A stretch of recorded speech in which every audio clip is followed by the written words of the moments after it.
Hello students, welcome to Magnet Brains. This is Sazmeen Pathan, your science educator for class 9th and for class 10. तो जैसे कि मैंने आपको अभी बताया बेटा कि मैं आप लोगों को पढ़ा रही हूँ क्लास 9th और क्लास 10 की साइंस, वो भी फुल कंप्लीट डिटेल्ड कोर्स के साथ, जिसमें मिल रहे हैं बेटा आपको डेली प्रैक्टिस पेपर्स। स्टूडेंट्स अगर आप लोग सीबीएसई बोर्ड से आते हैं, हम आपको केजी से लेके क्लास 12 तक की free of cost classes provide कराते हैं। और अगर आप लोग स्टेट बोर्ड से आते हैं जैसे कि MP board, UP board, Bihar board, Delhi board and Rajasthan board, तो बेटा हम लोग आपको प्रोवाइड कराते हैं 6 से लेके क्लास 12 तक की free of cost classes. Students अगर आपको ई बुक्स एंड नोट्स चाहिए तो उसका लिंक मिल जाएगा नीचे आपको डिस्क्रिप्शन बॉक्स में, जाइए और जाकर ग्रैब कर लीजिए। और आप हमें फॉलो कर सकते हैं through YouTube, Facebook, Instagram, Twitter and WhatsApp. इन सब के थ्रू बेटा आप हमें जल्दी से फॉलो भी कर लीजिए, क्योंकि आप सभी को पता है बेटा magnet brains is the only platform in India where you can access high quality content, वो भी बिल्कुल फ्री ऑफ कॉस्ट। सो भाई विदाउट एनी फर्दर डिले शुरू करते हैं आज का हमारा अमेजिंग सा धमाकेदार सेशन, जिसके अंदर बेटा हम लोग डिस्कस करने जा रहे हैं आपका क्या, previous year question paper of 2017। Yes, so we are going to discuss previous year question of 2017। This is the set number 1। तो स्टूडेंट आपको पता है कि 3 सेट होते हैं आपके, तीनों सेट में क्वेश्चन आपके सेम ही होते हैं, सिर्फ इन लोगों ने क्या कर रखा होता है, क्वेश्चन को ऊपर नीचे कर रखा होता है। तो लेट्स बिगिन। सो स्टूडेंट सबसे पहले हम लोग देखेंगे टाइम अलाउ। आपको कितना टाइम मिल रहा है बेटा? 3 आवर्स का आपको टाइम मिल रहा है। कितना मिल रहा है बेटा? 3 आवर्स का टाइम मिल रहा है। ठीक है, मैक्सिमम मार्क्स है 80। कितने मैक्सिमम मार्क्स? 80 होंगे। ऑब्वियस सी बात, 80 नंबर का पेपर होता है, 20 नंबर आपको प्रैक्टिकल से मिलते हैं। Read the following instructions carefully and follow them. In instructions को केयरफुली पढ़ना है बेटा और इनको फॉलो करना है। So the question paper comprises 2 sections. बेटा जो क्वेश्चन पेपर होते हैं इसमें आपके 2 सेक्शन है, ए एंड बी। इस क्वेश्चन पेपर में 2 सेक्शंस आपको मिलेंगे, ए एंड बी, जैसे हमने लास्ट वाला सॉल्व किया था। ऑल क्वेश्चंस आर कंपलसरी, सारे क्वेश्चंस कंपलसरी हैं बेटा। There is no choice in any of the question, किसी क्वेश्चन में कोई चॉइस नहीं होगी। All questions of section A and all questions of section B are to be attempted separately आपको attempt करना है, ऊपर बोर्ड के ऊपर में डालना section A section B. Question number 1 to 3 in section A, 1 से लेकर 3 तक सेक्शन ए में जो है वो 1 मार्क क्वेश्चन है बेटा, and they are to be answered in one word और 1 सेंटेंस। और आपको इनको आंसर करना है 1 वर्ड और 1 सेंटेंस के अंदर। Now the question number 4 to 6 are 2 marks question, they are to be answered in about 30 words each. ठीक है, 30 वर्ड का आंसर आपको करना है इसका, एक का। Question number 7 to 18 in section A are 3 mark questions and they are to be answered in about 50 words each. Question number 19 to 24 in section A are 5 mark questions and they are to be answered in about 70 words each. Question number 25 to 33 in section B are multiple choice based questions on practical skills. Each question is a 1 mark question and you are to select one of the most appropriate response out of the 4 provided to you.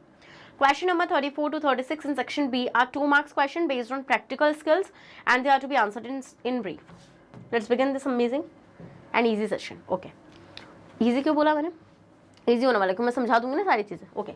ये बोलते हैं right the molecular formula of second and third member of homologous series. Okay, second and third member जो है बेटा homologous series, homologous series का second and third member का molecular formula आपको बताना है, जिसका पहला मेंबर है मीथेन। तो देखो आपने जैसे बेटा यहाँ पे ये पढ़ा कि भैया इसका पहला मेंबर मीथेन है, ठीक है, तो मीथेन जैसे आपने पढ़ा तो आपको ये चीज पता चल गई बेटा कि ये है होमोलोगस सीरीज ऑफ एल्केन।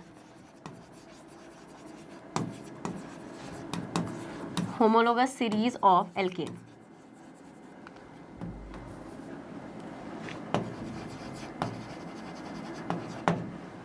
ठीक है। यस, तो this is a homologous series of alkene. Yes ma'am, जिसका फर्स्ट मेंबर मीथेन है। आपको पता है बेटा होमोलोगस सीरीज क्या होती है? होमोलोगस सीरीज ऐसी सीरीज होती है बेटा जिसमें जो मेंबर्स है ना उसके वो CH2 ग्रुप से डिफर करेंगे, ठीक है। यस मैम, इनकी सिमिलर केमिकल प्रॉपर्टीज होती हैं,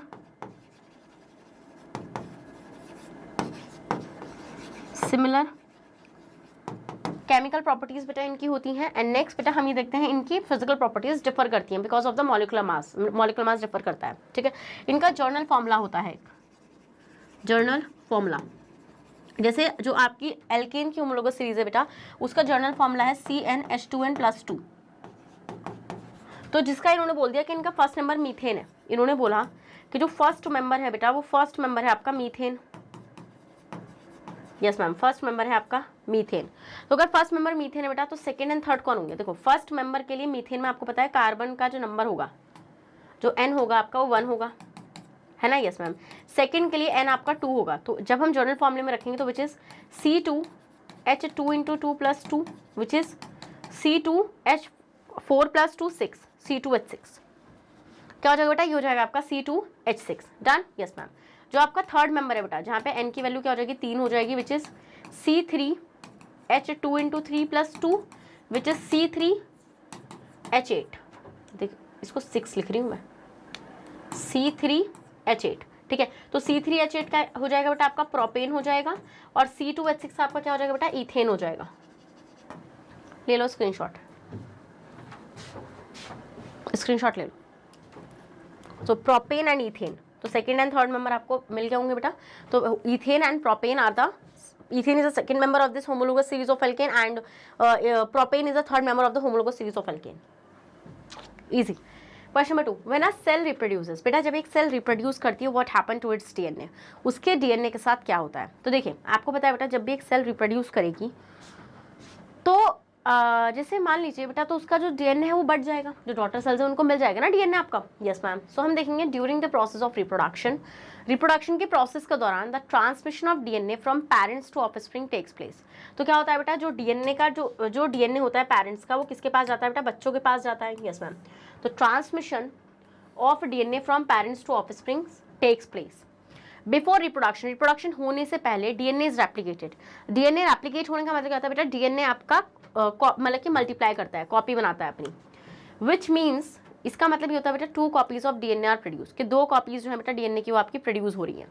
व्हेन द सेल डिवाइड, बेटा जब आपकी सेल डिवाइड करती है the 2 copies are distributed equally, तो जो आपकी 2 कॉपीज होती है बेटा वो इक्वली डिस्ट्रीब्यूट करती हैं between the 2 daughter cells, 2 daughter cells के बीच में, so that a similar amount and type of DNA is transferred from parents, जिससे क्या हो बेटा, जो आपकी डॉटर सेल्स बनी है बेटा, उन डॉटर सेल्स को क्या मिले, सिमिलर अमाउंट ऑफ डीएनए मिले, ठीक है, to the daughter cells, it maintains the consistency in the amount and type of DNA in the living organism of a particular species. इससे क्या होता है बेटा, कंसिस्टेंसी बनी रहती है डीएनए के अमाउंट में, और जो भैया डीएनए है लिविंग ऑर्गेनिज्म का, वो एक पर्टिकुलर स्पीशीज में जाता रहता है, ठीक है, जो भी मतलब टाइप है उसका। चलो नेक्स्ट आते हैं बेटा question number 3, in the following food chain, बेटा ये जो फूड चेन आपको गिवन है यहाँ पे प्लांट से deer and deer to lion, this is the food chain here.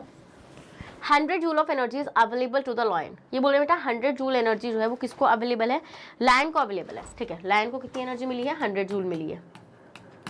So how much energy was available to the producer, तो producer कौन होता है बेटा, प्रोड्यूसर आपका प्लांट है। देखो आपको पता है यहाँ पे प्लांट जो है वो प्रोड्यूसर है, प्लांट यहाँ पर क्या है, प्लांट है आपका प्रोड्यूसर, डियर आपका कंज्यूमर है और लायन भी कंज्यूमर है। ये है आपका प्राइमरी कंज्यूमर और ये है बेटा आपका क्या, सेकेंडरी कंज्यूमर। ये क्या है, ये है आपका सेकेंडरी कंज्यूमर। समझ में आता पॉइंट आप लोग को, इसमें प्रोड्यूसर, फिर प्राइमरी कंज्यूमर एंड देन आपको क्या हो जाएगा बेटा, सेकेंडरी कंज्यूमर हो जाएगा, ठीक है। तो ये बोल रहे बेटा लॉयन के पास 100 जूल एनर्जी है, तो डियर और प्रोड्यूसर मतलब कि प्रोड्यूसर के पास कितनी होगी, प्लांट के पास कितनी होगी। आपको पता है बेटा, क्या आप लोगों ने 10% लॉ के बारे में सुना है। Yes ma'am. 10% लॉ क्या कहता है बेटा, 10% लॉ ये कहता है कि only 10% of the energy, only 10% of the whole energy will transfer to the next trophic level. It means कि if the plant is at the T1 level, so then deer is at the T2 level and the loin is at the T3 level. So what does it mean? It means that कि only जैसे land के पास 100 joule energy है, ठीक है, तो जितनी भी energy होगी बेटा उसका 10% पार्ट ही किसको जाना है बेटा, आपके प्लांट से डियर को जाना है, ठीक है। Yes ma'am. तो आपको पता है 10% ऑफ एक्स, हमें नहीं पता एनर्जी कितनी है, हमें ये बात नहीं पता है बेटा, 10% ऑफ एक्स, तो 10% ऑफ एक्स, एक्स क्या है, x is the amount of energy which is at a producer level, ठीक है। तो एक्स क्या है, x is the amount of energy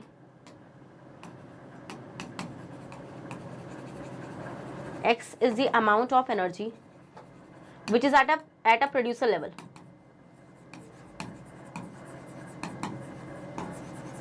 at a producer level. So now 10% of x is equals to 100 joule. Yes ma'am. So 10% which is 10 upon 100 of x, of की जगह क्या आएगा बेटा, मल्टीप्लाई आएगा, is equals to 100 joule. तो x is equals to 100 into 100 upon 10, ठीक है। तो ये आ जाएगा आपका बेटा कितना, 1000 जूल। कितना आएगा बेटा, ये आएगा आपका 1000 जूल, ठीक है। तो ये 1000 जूल आपकी किसकी हो जाएगी बेटा, यहाँ पे ये आपकी डियर के लिए हो जाएगी। Yes ma'am. तो ये हो जाएगी डियर के लिए, ये किसके लिए हो जाएगी बेटा, ये डियर के लिए हो जाएगी, क्योंकि सिर्फ 1000 जूल का 10% तो लॉयन को मिला होगा। Yes ma'am. तो डियर के पास कितनी हो जाएगी, 1000 जूल एनर्जी होगी। आप प्रोड्यूसर का निकालो, डायरेक्टली प्रोड्यूसर का थोड़ी निकाल दोगे, अब निकालो प्रोड्यूसर का। अब डियर के पास कितनी है, 1000 जूल एनर्जी है, ठीक है। तो अब जब प्लांट का निकालोगे तो प्लांट क्या है आपका यहाँ पे, 10% of X is equal to 1000 joule. Yes ma'am, तो 10% 10/100 into X is equal to 1000 joule. तो x इज इक्वल टू 100 वो 1000 इंटू 100/10। तो 0 से 0 cancel, which is 10,000 joule energy. कितनी बेटा? 10,000 जूल एनर्जी। तो प्रोड्यूसर के पास, मतलब कि जो प्लांट है बेटा, उसके पास कितनी एनर्जी है? 10,000 जूल एनर्जी है। डन? यस मैम, स्क्रीनशॉट ले लो यार इसका, जल्दी से इतने का स्क्रीनशॉट ले लीजिए आप। ले लिया? तो बेटा आप देखेंगे यहाँ पे, ठीक है। सो आपकी 10,000 जूल एनर्जी किसको मिल जाएगी बेटा? आपके यहाँ पे मिल जाएगी प्लांट्स को, ठीक है। अब बेटा प्लांट ने कितनी एनर्जी यूटिलाइज करी? Only 1% of energy. सन की सिर्फ 1% एनर्जी प्लांट क्या करता है बेटा? आपका यूटिलाइज करता है। तो आपको ये भी निकालना चाहिए 1% ऑफ जी, ठीक है। G is what? G is the energy which is मतलब के कम्स फ्रॉम द सन, जो प्लांट ने यूज करी है। तो वो हो जाएगी आपकी 10,000 इज इक्वल टू 10,000, तो 1/100 of G into G is equal to 1, नहीं, इज इक्वल टू 10,000। तो G is equal to 10,000 into 100, तो विच इज बेसिकली बेटा आपका कितना हो जाएगा? ये कितने जीरो हो गए? 4 और 6। Yes ma'am. तो 1 2 3 4 5 6 10 लाख जूल अवेलेबल एनर्जी रहेगी बेटा, जिसका सिर्फ ये उसने प्लांट ने कहाँ से ली है? सन से ली है। ओके, सो बेटा वहां से आपके 1 मार्क के क्वेश्चन होते हैं खत्म। अब हम लोग किस पर आ जाते हैं बेटा? 2 मार्क के क्वेश्चंस पर आ जाते हैं। Let's see what this question says. Question number 4, an object is placed at a distance of 30 centimetre. बेटा एक ऑब्जेक्ट है कि जो 30 सेंटीमीटर की डिस्टेंस पर रखा हुआ है फ्रॉम अ कॉनकेव लेंस। ये होता है बेटा कॉनकेव लेंस। एक मिनट, डन, ठीक है। Okay, so this is the optical centre here, and क्या बोल रहे हैं? ऑब्जेक्ट जो है वो कितने पे? 30 सेंटीमीटर की डिस्टेंस पर रखा हुआ है कॉनकेव लेंस से। तो एफ हो जाएगा, ये 2f हो जाएगा, ये f डैश एंड ये 2f डैश। डन? ओके, सो ये बोल रहे हैं फोकल लेंथ है 15 सेंटीमीटर, तो दिस इज 15 सेंटीमीटर, ठीक है। ऑब्जेक्ट है 30 सेंटीमीटर की डिस्टेंस पर, तो which is at a twice of focus पे है वो, ठीक है, 30 सेंटीमीटर। तो list 4 characteristic of the image form by the lens. तो आपको पता है बेटा अगर फोकल लेंथ 15 है तो आपका जो ऑब्जेक्ट है वो 30 पे रखा हुआ है, तो मतलब ऑब्जेक्ट रखा हुआ है 2f पर, 2f पर ऑब्जेक्ट रखा हुआ है। Yes ma'am. तो आप ये बोले आपको 4 कैरेक्टरिस्टिक बतानी है बेटा, नेचर बताना है, इमेज बताना है। आपको पता है जब 2f पर होता है तो आपकी इमेज कहाँ बनती है आपकी? पहले हम लोग इसको बेटा एक बार इसको सॉल्व करते हैं, ठीक है। v की वैल्यू निकालते हैं हम लोग यहाँ से, फिर हम लोग इमेज की कैरेक्टरिस्टिक बताएंगे, ठीक है। तो देखो इमेज इज फॉर्म डेटा, चलो पहले यहाँ से निकाल लेते हैं। इमेज का पूछ रहे हैं यहाँ पे आपका ये, क्योंकि मुझे ये नहीं पता ना कि 2f कितने पर है। चलो कोई दिक्कत नहीं है। तो आपसे v पूछ रहे हैं बेटा कि भैया 4 कैरेक्टरिस्टिक आपको इमेज की बतानी है। सबसे पहले आपको v निकालना पड़ेगा। आपके पास u है which is -30। Yes ma'am. f भी कितना हो जाएगा बेटा इसका? f आपका हो जाएगा इसका -30, ठीक है। Yes ma'am. सो आपका ये भी -30 रहेगा कॉनकेव लेंस की। सो ये क्या बोल रहे हैं बेटा आपका यहाँ पे बोल रहे हैं कि आपको v निकालना है। तो v आप कैसे निकालेंगे? By using a lens formula. आपको ये चीज तो पता है बेटा कॉनकेव लेंस एक डाइवर्जिंग लेंस होता है बाय यूजिंग लेंस फॉर्मूला। तो आप देखेंगे बेटा 1/v minus 1/u is equal to 1/f। So v आपको फाइंड करना है, तो 1/v is equal to 1/f plus 1/u। 1/f कितना हो जाएगा? -15 प्लस 1/30, वो भी माइनस का। आपको पता है बेटा 15 और 30 का एलसीएम हम लोग निकालेंगे, तो कितना आएगा बेटा आपको यहाँ पे? ठीक है, 5 से काटेंगे, नहीं 2 से काट, चलो 5 से काट लो, 5 या 2 से काटो यार, ये 15 रहेगा, ये भी 15 हो जाएगा आपका। फिर 3 से काटेंगे 5 और ये 5 और फिर ये 5 से काटेंगे, 5 3 15 है ना, और 15 2 30। एलसीएम कितना आएगा बेटा? 30 आएगा। तो 15 2 माइनस का प्लस माइनस माइनस, ये हो जाएगा आपका 1, ठीक है। तो कितना आएगा बेटा? ये आपका आएगा minus minus plus. Yes ma'am. तो ये होगा आपका 3/30, ये हो जाएगा 1/10 विच इज आपका कितना आएगा बेटा? ये आपका आएगा निकल कर -10 सेंटीमीटर। कितना आएगा बेटा? -10, क्योंकि वहाँ पे साइन तो माइनस का रहेगा। अब माइनस क्यों आया बेटा? क्योंकि ये होता है आपका डाइवर्जिंग लेंस। अगर रेज ऐसा आ रही है तो डाइवर्ज होंगी, है ना, डाइवर्ज होंगी। इसका मतलब क्या है कि आपकी इमेज जो है वो इधर साइड बनेगी। तो इधर साइड इमेज बनती है बेटा, तो आपकी माइनस में ये रिप्रेजेंट कर रही है कि भैया इमेज भी आपकी लेफ्ट हैंड साइड पे बनेगी, ठीक है। तो आपका ये 10 सेंटीमीटर हो गया। Yes ma'am. तो 10 सेंटीमीटर का मतलब क्या हो जाएगा बेटा? जो इमेज है आपकी वो किधर साइड बन रही है, वो तो इमेज फॉर्म, अरे यार इसका स्क्रीनशॉट तो ले लिया था ना, एक मिनट पहले आप स्क्रीनशॉट लो। तो यहाँ से हम लोग देखेंगे बेटा जो इमेज है वो कितनी डिस्टेंस पे बनी है, 10 सेंटीमीटर बनी है from the convex lens on the left side. Image virtual होगी और इरेक्ट होगी। सीधी इमेज बनेगी बेटा बट छोटी इमेज बनेगी, साइज होगा इमेज का वो डिमिनिश होगा, छोटा होगा, छोटा साइज होगा। Done, yes ma'am. So state 2 advantages of conserving. Okay, आपको 2 एडवांटेजेस बताने हैं बेटा कंजर्व करने के लिए फॉरेस्ट को एंड वाइल्ड लाइफ को। यार देखो सिंपल सी बात है, पहला हो जाएगा it support life purifiers air. बेटा अगर आप फॉरेस्ट को कंजर्व करते हैं तो भैया वहाँ पे आपको पता है प्लांट्स है, ट्रीज है, जो क्या कर रहे हैं बेटा, जो आपका फोटोसिंथेसिस कर रहे हैं and they are producing oxygen through the photosynthesis and this oxygen help us to breathe, help us to live in this, to live on this earth. Next holds the soil and thus prevent soil erosion. बेटा इसने मिट्टी को hold कर रखा है जिससे soil halogen नहीं हो रहा, मिट्टी नहीं निकल रही है। नेक्स्ट वाइल्ड लाइफ को कंजर्व कर रहे हैं बेटा, तो यहाँ से इकोलॉजी बैलेंस बना हुआ है, इकोसिस्टम का बैलेंस बना हुआ है। Yes ma'am. Provide important things to sustain life. बेटा इंपॉर्टेंट थिंग्स जो है लाइफ को बचाने के लिए वो बहुत ज़्यादा ज़रूरी है बेटा। जब भी आप वाइल्ड लाइफ को बचाते हैं, आप फॉरेस्ट को बचाते हैं, तो आप बहुत सारी चीज़ बता रहे हैं, इवन आप अपने आप को बचा रहे हैं। आपको कभी ये नहीं लगता कि क्यों हम लोग टाइगर्स को बचा रहे हैं, हम लोग लॉयंस को कंजर्व कर रहे हैं? बेटा ये मतलब कि इकोसिस्टम का टॉप कार्निवोर है।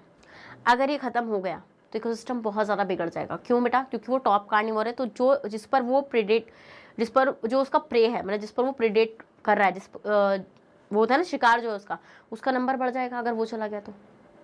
सो क्या होगा बेटा, ड्रास्टिकली इतने डियर्स हो जाएंगे ना अर्थ पे कि आपके घरों में डियर आ जाएंगे। समझ रहे हो मेरा पॉइंट, अगर लॉयन खत्म हो गया तो। सो नेक्स्ट आते हैं बेटा question number 6। Explain 2 main advantages associated with water harvesting at the community level. बेटा आपको 2 मेन एडवांटेजेस बताने हैं जो एसोसिएट हैं वाटर हार्वेस्टिंग से at the community level,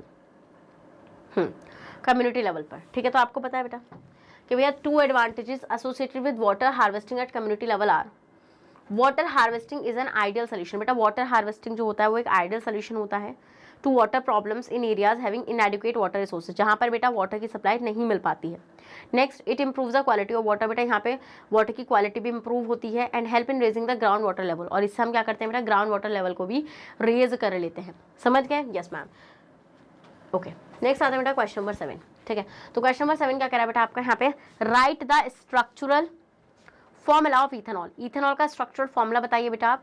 What happens when it is heated? क्या होगा बेटा जब आप इसको हीट करेंगे with excess concentrated sulphuric acid at a 443 kelvin. Right the chemical equation for the reaction. Chemical equation बतानी है बेटा आपको रिएक्शन के लिए। State the role of concentrated sulphuric acid in this reaction. बेटा लास्ट मेरे को लग रहा है 9 साल से पूछ ही रहे हैं, जितने पेपर हमने सॉल्व करने 24 से सॉल्व करने, 24, 23, 22, 21, 20, 19, 18, 17, 8वां पेपर है ना हमारा, सब में पूछ रहे हैं, देख लो। तो बेटा ये बोल रहे हैं आपको क्या बताना है, आपको इथेनॉल का स्ट्रक्चर बताना है। तो इथेनॉल जो होता है बेटा आपका which is C2H5OH is the formula. ठीक है, स्ट्रक्चर क्या हो बेटा इथेनॉल का? इथेनॉल का स्ट्रक्चर कुछ ऐसा होता है,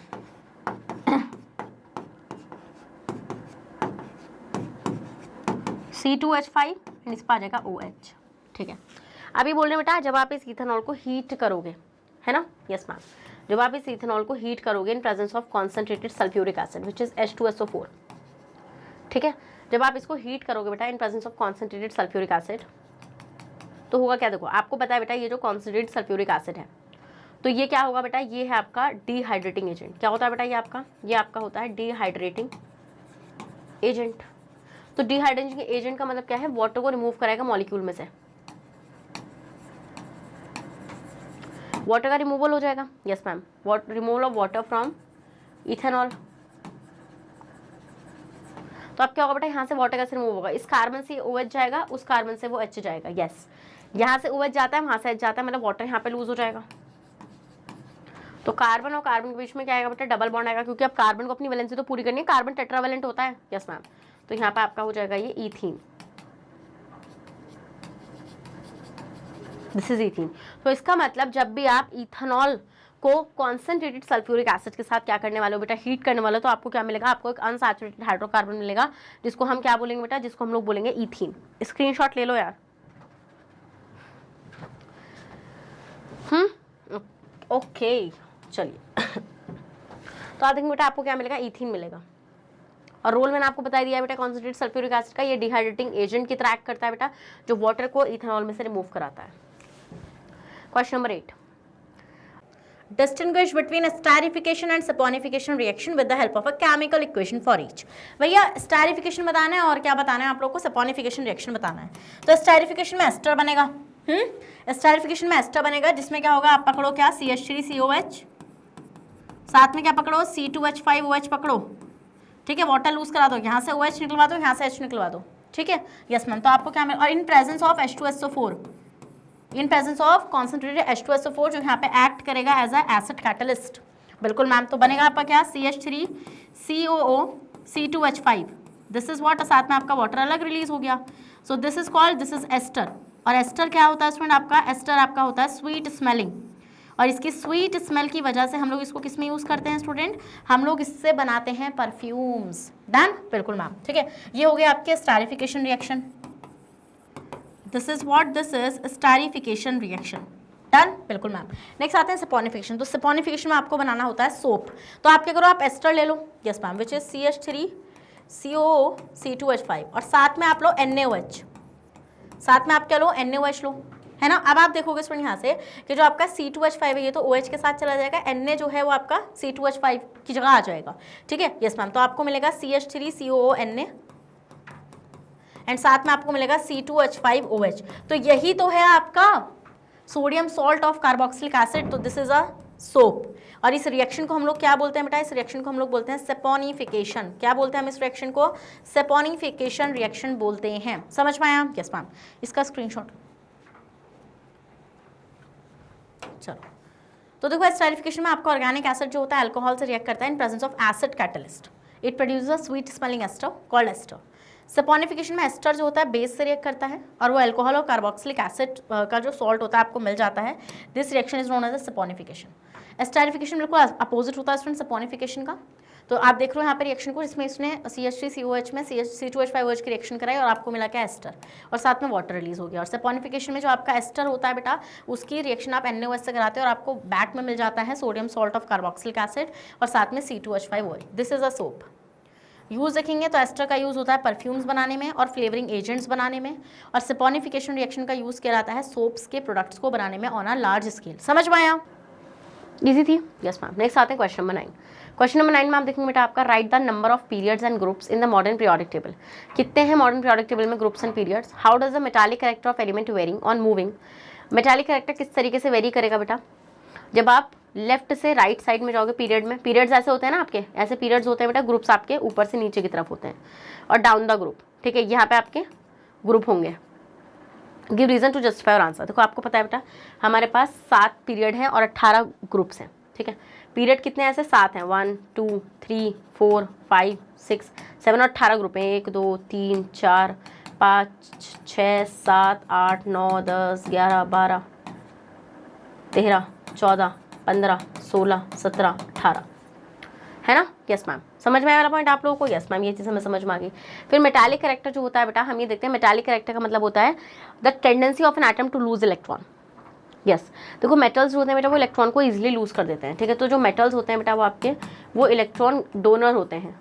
क्या होते हैं बेटा, वो आपके इलेक्ट्रॉन डोनर होते हैं, पता है ना आप लोग को, यस मैम, वो इलेक्ट्रॉन डोनर होते हैं। तो बेसिकली हम लोग ये देखते हैं बेटा जब आप लोग ऊपर से नीचे की तरफ आते हो या फिर आप ग्रुप में जाते हो बेटा, तो आप देखते हो across the period left to right metallic character decrease होता है, ठीक है, यस मैम। और down the group from top to bottom metallic character increases, done, yes ma'am. चलिए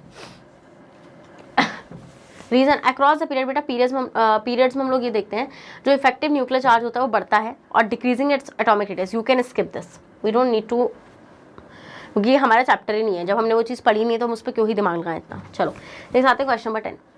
जितना बताना था मैंने बता दिया आप लोगों को। सोडियम मैग्नीशियम एल्यूमिनियम, ठीक है, सोडियम मैग्नीशियम एल्यूमिनियम की बात करेंगे, एलिमेंट्स है third period of modern periodic table, ठीक है। ये थर्ड पीरियड के मेंबर्स हैं बेटा आपके, having a group number 1 to 13, group number है इसका 1 to 13। Which one of these element has highest valency, ठीक है, कौन है बेटा जिसकी हाईएस्ट वैलेंसी होती है, इनमें से कौन सा एलिमेंट है इसकी हाईएस्ट वैलेंसी होगी, लार्जेस्ट एटॉमिक रेडियस होगी बेटा, और मैक्सिमम केमिकल रिएक्टिविटी होगी। Justify your answer and giving reason for each.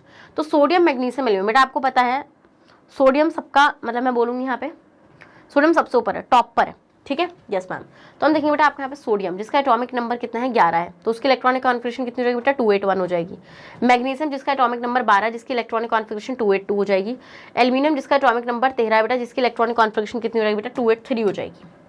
Done, yes ma'am. तो हम ये देखेंगे element having the highest valency is aluminium. यहाँ पे जो एल्यूमिनियम बेटा इसकी हाईएस्ट वैलेंसी है जिसके पास 3 वैलेंस इलेक्ट्रॉन है। ये देखो पूछा था ना उसने यहाँ पे कि आपको बताना है कि भैया कौन सा एलिमेंट है इसकी हाईएस्ट वैलेंसी, तो आप देख रहे हैं बेटा यहाँ पे एल्यूमिनियम की हाईएस्ट वैलेंसी है। फिर ये बोले लार्जेस्ट एटॉमिक रेडियस, सबसे बड़ा साइज किसका होगा बेटा, ठीक है। तो आप देखेंगे बेटा यहाँ पे आपका जो सबसे बड़ा साइज हो जाएगा वो किसका होगा, the element with the largest atomic radius is sodium as left to right atomic radius decreases, क्योंकि लेफ्ट से जब आप राइट की तरफ बढ़ते हो तो एटॉमिक रेडियस कम होती चली जाती है। फिर ये बोल रहे हैं बेटा कि कौन सा एलिमेंट होगा जो मैक्सिमम रिएक्टिव होगा बेटा, वो होगा आपका सोडियम, ठीक है। हम ये देखते हैं element with maximum chemical reactivity sodium as a metallic character decreases from left to right, क्योंकि जो मेटालिक कैरेक्टर होता है बेटा वो लेफ्ट से राइट की तरफ घटता है, क्योंकि उधर से नॉन मेटल का चलन स्टार्ट हो जाता है। Done, yes ma'am. नेक्स्ट आते हैं बेटा क्वेश्चन नंबर 11। ओके, ये बोल रहे हैं reproduction is one of the most important characteristic of a living organism या लिविंग बीइंग। रिप्रोडक्शन जो होता है बेटा मोस्ट इंपॉर्टेंट कैरेक्टरिस्टिक होती है लिविंग बीइंग की। Give 3 reason in support your answer, ठीक है। देखो आपको बताइए इंपॉर्टेंट कैरेक्टरिस्टिक क्या है। सबसे पहली बात तो बेटा रिप्रोडक्शन से ऑर्गेनिज्म प्रोड्यूस होता है तो एक स्पीशीज कंटिन्यू होती है। तो हम ये देखते हैं रिप्रोडक्शन एक एनर्जी कंज्यूमिंग प्रोसेस होता है बेटा which is not essential for the survival of an individual, ठीक है। जो असेंशियल तो नहीं है, जरूरी तो नहीं है, जरूरी नहीं है कि बेटा ऑर्गेनिज्म अगर रिप्रोडक्शन नहीं करेगा तो मर जाएगा, this is not essential, but it is a highly essential for all living organism because of the following reason. But फिर भी एसेंशियल है, क्यों बेटा, क्योंकि reproduction help in increasing the number of member of a population. एक particular species की continuity, एक particular species के नंबर ऑफ मेंबर्स को इंक्रीज करना, बढ़ाना, ये रिप्रोडक्शन के थ्रू ही हो सकता है। But reproduction is not a necessary for the survival of an organism. It is not like कि आप ये नहीं बोल सकते हैं, यू कैन से दिस के if someone is not reproducing then it will die और नॉट, ये आप नहीं बोल सकते, ठीक है, yes ma'am. So next reason हो जाएगा बेटा by replacing the dead members. बेटा मान लो एक पॉपुलेशन है, ह्यूमन पॉपुलेशन की बात करूँ बेटा, अगर लोग मरते रहेंगे और नए लोग नहीं आएंगे तो बेटा पॉपुलेशन डिक्रीज होने लगेगी, पॉपुलेशन का साइज क्या होने लगेगा, कम होने लगेगा। So by replacing the dead member with the new ones it minimise the risk of extinction of a species. अब इससे क्या होगा बेटा कि भाई जब आपके न्यू मेंबर्स ऐड होंगे बेटा, अगर पुराने मेंबर्स भी निकल रहे होंगे तो इससे क्या होगा बेटा एक्सटिंक्शन, उस स्पीशीज के खत्म होने के चांसेस कम हो जाएंगे अर्थ पर से। Next it brings about variation in species. इससे क्या होता है बेटा रिप्रोडक्शन के थ्रू वेरिएशन होता है। वेरिएशन क्या होता है बेटा, चेंजेस होते हैं ना, दस लीडिंग टू द इवोल्यूशन, जिसकी वजह से चीजों में क्या होता है बेटा इवोल्यूशन होता है, ठीक है। कोई एक अच्छा वेरिएशन होगा बेटा, वो आगे जब वो बंदा रिप्रोडक्शन करेगा तो वो कैरेक्टर, वो अच्छा कैरेक्टर दूसरी ऑर्गेनिज्म मतलब दूसरी पॉपुलेशन में जाएगा, अल्टीमेटली आगे वाली जनरेशन में जाएगा, देन वापस वो रिप्रोड्यूस करेंगे तो वो आगे और जनरेशन में जाएगा। तो इस तरीके से क्या होगा बेटा, इस तरीके से हम लोग देखेंगे कि वो एक अच्छा कैरेक्टर पास होता चला जाएगा और एक पूरा पूरा इवोल्यूशन हमें वहाँ पे देखने के लिए मिलेगा, ठीक है। ये क्वेश्चन ये लोग बहुत ज्यादा पूछते हैं। और एक स्पीशीज के स्टेबिलिटी के लिए क्या बेटा, एक स्पीशीज की स्टेबिलिटी के लिए भी रिप्रोडक्शन बहुत ज्यादा जरूरी होता है। इजी है, yes ma'am. Next what is vegetative propagation. बेटा वेजिटेटिव प्रोपगेशन क्या होता है, state 2 advantages and 2 disadvantages of this method. आपको पता है बेटा जो आपका वेजिटेटिव प्रोपगेशन होता है, क्या हम लोग देखते हैं बेटा जो वेजिटेटिव प्रोपगेशन होता है ये आपका असेक्सुअल रिप्रोडक्शन होता है।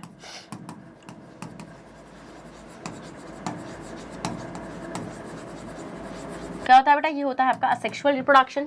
सो स्टेट 2 एडवांटेजेस, देखो हम यहाँ पे क्या देखते हैं बेटा, it is a mode of asexual reproduction जिसमें हम लोग देखते हैं जो प्लांट का पार्ट होता है वो टूट जाता है and it will ultimately form a new plant, है ना, यस मैम।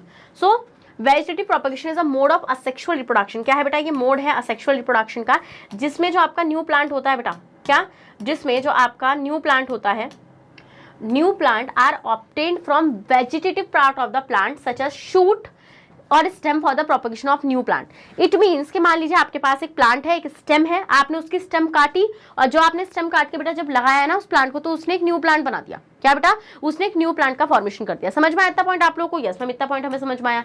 नेक्स्ट आते हैं बेटा आपका क्या, 2 एडवांटेजेस ऑफ वेजिटेटिव प्रोपगेशन, ठीक है। 2 एडवांटेजेस बेटा आपको क्या बताने हैं किसके, वेजिटेटिव प्रोपगेशन के। देखो सबसे पहली बात तो plant which do not produce seeds are propagated by this method. बेटा ऐसे प्लांट्स जो सीड को प्रोड्यूस नहीं कर सकते हैं, क्या बेटा, ऐसे प्लांट्स जो सीड को प्रोड्यूस नहीं कर सकते हैं वो क्या करते हैं बेटा आपके, वो अगर वेजिटेटिव प्रोपगेशन से रिप्रोड्यूस करते हैं तो भैया उनके तो चांसेस है ना इस अर्थ पर सर्वाइव करने के, बिल्कुल मैम। नेक्स्ट बेटा हम देखेंगे वेजिटेटिव प्रोपगेशन इज चीपर। बेटा ये सस्ता होता है। अब यार आप मुझे एक बात बताओ, मान लो एक रोज का प्लांट है, ठीक है, मार्केट से लेकर 70 रुपए का मिला, घर में रोज का प्लांट लगा हुआ था, काट के स्टेम लगा दी, सस्ता ही तो हुआ ना, यस मैम। चलिए next, easier and rapid method of propagation in plants then growing plant from their seeds. बेटा उनकी सीड से ग्रो कराने से बेटर है आप उनको प्रोपगेट कराओ, which is easy and which take a less time. Okay next, plant grow very slowly. बेटा प्लांट जो होते हैं वो बहुत स्लोली ग्रो करते हैं, take 4 to 7 years to develop flowers. Flowers को डेवलप करने के लिए when grow with their seeds. बेटा जब आप सीड्स के थ्रू किसी प्लांट को उगाते हो ना बेटा, तो वो 4 से लेकर 7 साल लेते हैं बेटा, क्या सीड्स को ग्रो मतलब के फ्लावर प्रोड्यूस करने के लिए। समझ रहे हो नहीं समझ रहे हो यहाँ पे? यस मैम, ये चीज़ हम लोग समझ रहे हैं। चलिए नेक्स्ट, 2 एडवांटेजेस देखेंगे बेटा वेजिटेटिव प्रोपगेशन के, वो होते हैं as there is a no genetic variation. देखो जेनेटिक वेरिएशन तो यहाँ पे हो ही नहीं रहा। सेम मान लो एक प्लांट है, उसके अंदर कोई बीमारी है, तो जब उस प्लांट के अंदर कोई बीमारी है बेटा, तो प्रॉब्लम क्या हो जाएगी, वही बीमारी अगर आपने प्रोपगेशन करा दिया तो वही बीमारी किस में आ जाएगी, स्मॉल मतलब कि उनके बेबी प्लांट्स में आ जाएगी। तो कोई जेनेटिक वेरिएशन नहीं हुआ, there is no chance of development of new and other varieties. कोई अदर वेराइटीज बनने का कोई चांस ही नहीं है। Next, the vegetatively propagated plants are more prone to diseases, ठीक है, that are specific to that species. मान लो एक स्पीशीज को पर्टिकुलर डिजीज होती है, तो भैया वेजिटेटिव प्रोपगेशन से जो प्लांट्स न्यू प्लांट्स बने बेटा, उन प्लांट्स को भी वो डिजीज होने के चांसेस है। जैसे कि जो जेनेटिक डिजीजेज होती हैं, जैसे ह्यूमंस में भी होती है, एक फैमिली ट्री होता है बेटा, उस फैमिली ट्री में मान लो कैंसर एक जेनेटिक वो है, बीमारी है, तो बेसिकली वो हर किसी को होती है। तो मतलब कि एक प्लांट में भी ऐसी बेटा एक जेनेटिक बीमारी होगी तो वो हर प्लांट में होगी। तो मतलब जो न्यू प्लांट्स बनेंगे वेजिटेटिव प्रोपगेशन के थ्रू, उसमें भी वो प्लांट, उसमें भी वो डिजीज आएगी, है ना, समझ गए, क्योंकि वेरिएशन नहीं हुआ यहाँ पे। तो ये आपका इजी क्वेश्चन था। 13 क्वेश्चन, लिस्ट 3 टेक्निक्स। बेटा आपको 3 टेक्निक्स बतानी है that have been developed to prevent pregnancies, जो प्रेगनेंसी को प्रिवेंट करने के लिए यूज करी जाती है बेटा। Which one of these technique is not meant for males, कौन सी ऐसी टेक्निक्स हैं बेटा जो इनमें से मेल्स के लिए नहीं है। How does the use of this technique have a direct impact on the health and prosperity of a family. इनको यूज करने से क्या होगा, फैमिली के ऊपर क्या असर आएगा, सारी चीज़ें आएंगी। तो देखो यहाँ पे बात चल रही है बेटा कॉन्ट्रासेप्टिव मेथड्स की। तो 3 टेक्निक्स बेटा, एक हो जाएगा मैकेनिकल मेथड जहाँ पे condoms, diaphragm and IUCDs, intra uterine contraceptive devices, ठीक है। तो इंट्रा यूट्राइन कॉन्ट्रासेप्टिव डिवाइसेस जो होती हैं वो सिर्फ और सिर्फ बेटा फीमेल्स यूज़ करती हैं, मेल्स उसको यूज़ नहीं करते हैं। फीमेल्स क्या करती हैं बेटा, फीमेल्स उनको इंसर्ट कर लेती हैं अपनी यूट्रस के अंदर। देन वहाँ पर क्या होता है बेटा, जैसे ही यूट्रस में कोई फॉरेन ऑब्जेक्ट आएगा तो यूट्रस वैसे भी इम्प्लांटेशन नहीं होने देगी। वो बोलेगी भैया कुछ भी कर लो, बच्चा तो नहीं होगा, ठीक है, बच्चा तो इम्प्लांट यहाँ पे नहीं होगा। बट ये मेल्स नहीं यूज़ कर सकते हैं, ठीक है। कॉन्डम्स भी यूज़ करती हैं फीमेल्स, डायफ्राम भी यूज़ करती है। नेक्स्ट आते हैं केमिकल मेथड। बेटा केमिकल मेथड्स में होती हैं आपकी पिल्स फीमेल्स यूज़ करती हैं बेटा। पिल्स क्या होती हैं, pills is basically hormonal pills होती हैं ये। देखो अब आप बोलिए मैम जिन हार्मोन से प्रेगनेंसी होती है आप तो वही हार्मोन देने की बात करिए। बेटा मैंने टाइमिंग को भी तो बिगाड़ा है, खुद सोचो। प्रोजेस्टेरॉन कब रिलीज होता है, प्रोजेस्टेरॉन रिलीज होता है ओव्यूलेशन के बाद। अगर मैं आपसे बोलूँ कि इसको ओव्यूलेशन से पहले डाल दो तो बताओ क्या करोगे। तो हार्मोनल बैलेंस तो गया ना बॉडी का, हाँ जी, हार्मोनल बैलेंस तो बॉडी का चला गया, तो मतलब कि बॉडी वैसे भी प्रेग्नेंट होने से मना कर देगी। Next surgical methods. बेटा सर्जिकल मेथड में आपका वैसेक्टोमी एंड ट्यूबेक्टोमी, ठीक है बेटा। जो ट्यूबेक्टोमी है वो मेल्स में नहीं होती है, ठीक है, क्योंकि वो फीमेल्स में परफॉर्म होती है। जैसे कि आपका इसमें क्या होता है, फेलोपियन ट्यूब को काट दिया जाता है और उसको बाइंड कर दिया, मतलब कि टाइड अप कर दिया जाता है, क्योंकि आपको पता है हमारी बॉडी के पास रिकवरी के क्या होते हैं, चांसेस होते हैं। नेक्स्ट आते हैं बेटा the chemical methods are not meant for males. Males का ही केमिकल मेथड आपका नहीं होता है बेटा। The use of such contraceptive method has a various benefits. बेटा इन सब कॉन्ट्रासेप्टिव मेथड्स को यूज करने के काफी बेनिफिट्स होते हैं, जैसे कि large size of families has a negative impact on the economic status of the family. बेटा जो लार्ज साइज फैमिलीज होती हैं उससे क्या होता है, फैमिली का जो इकोनॉमिक स्टेटस होता है, जो पैसे वाला स्टेटस होता है वो खराब हो जाता है, क्योंकि भैया पैसे ही नहीं है ना चीज़ों के लिए, सर्वाइवल के लिए। जब ज़्यादा मेंबर्स होंगे अच्छी पढ़ाई नहीं मिल पाएगी, अच्छी चीज़ें नहीं मिल पाएंगी। Next, having pregnancies at a quick succession reduces mother health and vitality. बेटा मतलब कि जो जैसे मान लो एक मतलब एक फीमेल है, वो अभी प्रेग्नेंट हुई, उसने 1 साल बाद वापस एक और बच्चा कर लिया, तो बेसिकली क्या होगा बेटा, मदर की हेल्थ पर बहुत ज़्यादा मतलब कि अफेक्ट होगा। Next, use of contraceptive devices. बेटा कॉन्ट्रासेप्टिव डिवाइसेस को जब आप यूज़ करेंगे तो इफेक्ट जो है मेटर्नल हेल्थ स्टेटस का, मतलब कि उससे अच्छा हो जाएगी, मदर की हेल्थ अच्छी हो जाएगी। मान लो there is a gap of 3 to 4 years which is essential for the mother's health. Mother की हेल्थ को अगर आपको सही रखना है तो आपको 3 से लेकर 4 साल का गैप लेना है सेकेंड प्रेगनेंसी में। नेक्स्ट, सम कॉन्ट्रासेप्टिव डिवाइसेस। बेटा कुछ कॉन्ट्रासेप्टिव डिवाइसेस जैसे कि कॉन्डम्स आर ऑल्सो हेल्पफुल। बेटा ये भी क्या होती हैं, आपकी हेल्पफुल होती हैं in preventing sexually transmitted diseases. बेटा एसटीडीज से प्रिवेंशन मिलता है, जैसे कि आपका एड्स हो गया, है ना, आपका क्या हो गया बेटा, जैसे आपका एड्स हो गया। समझ में आया पॉइंट आप लोगों को? Yes ma'am. नेक्स्ट आते हैं बेटा क्वेश्चन नंबर 14 और देखते हैं क्वेश्चन नंबर 14 क्या कह रहा है। How did Mendel explain that it is possible that a trait is inherited but not expressed in an organism? Mendel ने किस तरीके से एक्सप्लेन किया बेटा कि भैया हाँ ये पॉसिबल है कि जो आपका ट्रेट है वो इनहेरिट तो होगा बट वो एक्सप्रेस नहीं होगा ऑर्गेनिज्म के अंदर। आइए मैं आपको बताती हूँ बेटा। देखो मेंडल ने क्या करा, मेंडल ने बोला कि चलो मैं आपको इसको प्रूव करके दिखाता हूँ। मेंडल ने लिया एक पी प्लांट, ठीक है, जो था टॉल पी प्लांट लिया उसने, यस मैम, और इसका क्रॉस उसने किससे कराया बेटा, शॉर्ट पी प्लांट से, ठीक है, उसने शॉर्ट पी प्लांट से इसका क्रॉस कराया। तो this is the parental combinations, these are what, these are the parental combinations here, ठीक है। तो ये हो जाएगा आपका टॉल प्लांट एंड ये हो जाएगा बेटा आपका क्या, ड्वार्फ प्लांट। सो नाउ तो ये पेरेंटल कॉम्बिनेशन हो गया which is tall and is the dwarf plant, ठीक है। अब आपको पता है बेटा यहाँ से क्या बनेंगे बेटा, गैमीट्स बनेंगे। तो आपको पता है बेटा टॉल का जीनोटाइप होगा कैपिटल टी, ड्वार्फ का होगा स्मॉल टी। तो आप देखेंगे यहाँ से सेम टाइप के गैमीट्स बनेंगे which is capital T and यहाँ से एक ही टाइप के गैमीट्स बनेंगे विच इज स्मॉल टी। जब ये बेटा आपस में मिलेंगे, जब ये कैपिटल टी और स्मॉल टी से मिलेगा बेटा, तो आपको कॉम्बिनेशन मिलेगा capital T and small T का, ठीक है। तो यहाँ से हमने देखा कि भैया 100% क्या हुआ बेटा आपका, 100% यहाँ पे प्रोजेनी जो आपको मिली वो टॉल मिली, टॉल प्रोजेनी मिली। आपने देखा बेटा यहाँ पे आपका स्मॉल टी आया बट वो अपने आप को एक्सप्रेस नहीं कर पाया, मतलब कि ये जो ड्वार्फ वाला कैरेक्टर था बेटा ये एक्सप्रेस मतलब कि इनहेरिट हुआ, मम्मी पापा से बच्चों में गया बट ये एक्सप्रेस नहीं हुआ। ये एक्सप्रेस हुआ था F2 जनरेशन में। F1 जनरेशन में बेटा आपको 100% प्रोजेनी टॉल मिली थी। पहले आप इतने का स्क्रीनशॉट लो, ठीक है। तो हम यहाँ पे क्या देखेंगे बेटा आपका, यहाँ पे some trait that are inherited may not express themselves, such hidden traits are known as recessive traits. ऐसे ट्रेट्स को हम क्या बोलते हैं, रेसेसिव ट्रेट्स बोलते हैं। Mendel explain this phenomena with the help of a monohybrid cross. उसने इस फिनोमेना को मोनोहाइब्रिड क्रॉस से दिखाया। In a monohybrid cross perform by Mendel, tall plants were cross with a dwarf plant which produce all tall plants in F1 generation. जब उसने F1 generation बेटा सारे के सारे टॉल प्लांट्स को देखा तो उसने ये चीज ऑब्जर्व करी बेटा। बाद में उसको पता कैसे चला कि भैया ये ड्वार्फ कैरेक्टर भी गया होगा बेटा, जब उसने F2 जनरेशन निकाली ना तो उसने देखा F2 में वो ड्वार्फ वाला कैरेक्टर जो था बेटा वो एक्सप्रेस हो गया। इसका मतलब मेंडल ने यहाँ से कंक्लूड किया कि भैया F1 प्रोजेनी में भी वो ट्रेट आया था बट वो एक्सप्रेस नहीं कर पाया खुद को। समझ में आया? स्क्रीनशॉट लेना इसका जल्दी से, ले लिया?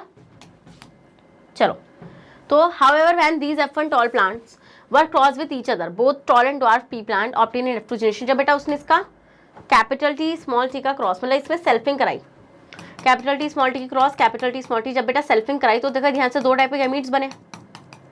तो मान लो जब ये कैपिटल टी इस वाले कैपिटल टी से मिला तो कैपिटल टी बना, फिर ये कैपिटल टी से स्मॉल टी से मिला, फिर ये कैपिटल टी स्मॉल टी से मिला, देन ये स्मॉल टी से मिला। तो बेसिकली आपने यहाँ पे क्या देखा कि भैया आपके 3 टॉल प्लांट मिले, एक आपको ड्वार्फ प्लांट मिला, ठीक है। तो इससे हमें पता चला कि भैया ये ड्वार्फ वाला जो कैरेक्टर था ये पहली जनरेशन में क्यों नहीं दिख पाया, वहां पे क्यों सप्रेस हो गया। तो इसका मतलब वहां से मेंडल ने कंक्लूड किया कि भैया ये कैरेक्टर इनहेरिट तो हुआ था बट ये ट्रेट, कैरेक्टर ट्रेट एक ही बात होती है बेटा, वो आपका एक्सप्रेस नहीं हो पाया बिकॉज वो एक रेसेसिव ट्रेट था, ठीक है। यहीं से मेंडल ने ये चीज भी कंक्लूड कर दी थी बेटा क्योंकि वो एक रेसेसिव ट्रेट था। So dwarfness trait of a plant were not lost, वो लॉस नहीं हुआ था बेटा बट आर सप्रेस, वो सिर्फ सप्रेस हो गया था because of the dominant trait which is tallness. So in the F1 generation and दस रीअपियर इन F2 जनरेशन, जो वापस से रीअपियर हो गया बेटा किसमें, F2 जनरेशन में। Screenshot done. Question number 15। तो ये क्वेश्चन नंबर 15 जो है बेटा हेरिडिटी एंड इवोल्यूशन से आपका हेरिडिटी वाला पार्ट आ रहा है अब एग्जाम में, इवोल्यूशन हटा दिया इन लोगों ने। But evolution and classification of organism are interlink, ठीक है। ये बोल रहे बेटा जो इवोल्यूशन है और जो ऑर्गेनिज्म का क्लासिफिकेशन है वो इंटरलिंक है। इसमें आप अपना रीजन बताइए। आप इस क्वेश्चन को स्किप भी कर सकते हैं बट हम एक बार पढ़ लेते हैं, कुछ बुराई थोड़ी है, अच्छा है ये टॉपिक बहुत ज्यादा। तो classification refers to the grouping and naming of an organism. बेटा क्लासिफिकेशन का मतलब क्या होता है, क्लासिफिकेशन का मतलब होता है ऑर्गेनिज्म को ग्रुप करना, उनको नेमिंग करना, उनकी नेमिंग करना, ठीक है, बेस्ड ऑन द सिमिलैरिटीज के बेसिस पर बेटा कि उनमें कितने सिमिलर कैरेक्टर्स है। मान लो आप गए जंगल में से एक जानवर पकड़ा, आप बोरी में डाल के ले आए उसको, ठीक है। आप बोरी में डाल के लाए, आपने अपने सामने रखा, आपने देखा अच्छा इसके हाथ हैं, इसके 2 पैर हैं, इसके 2 हाथ हैं, अच्छा इसके पास 2 आंखें भी हैं, अच्छा इसके पास एक टेल भी है, ओ अच्छा इसके ऊपर एक ऐसा पैटर्न भी है। ये आपने कैरेक्टर्स को सबको नोट कर लिया। अब आपने देखा भैया कहीं पे पहले से कोई ऐसा ऑर्गेनिज्म एग्जिस्ट कर रहा था, आपने बुक खोली उसमें देखा अरे हाँ ये तो छिपकली की फैमिली से बड़ा मिलता जुलता है, तो आपने कहा भैया इसको रेप्टाइल में डाल दो, ऐसे फिर आपने उसको नामकरण भी किया कुछ चीज़ों से।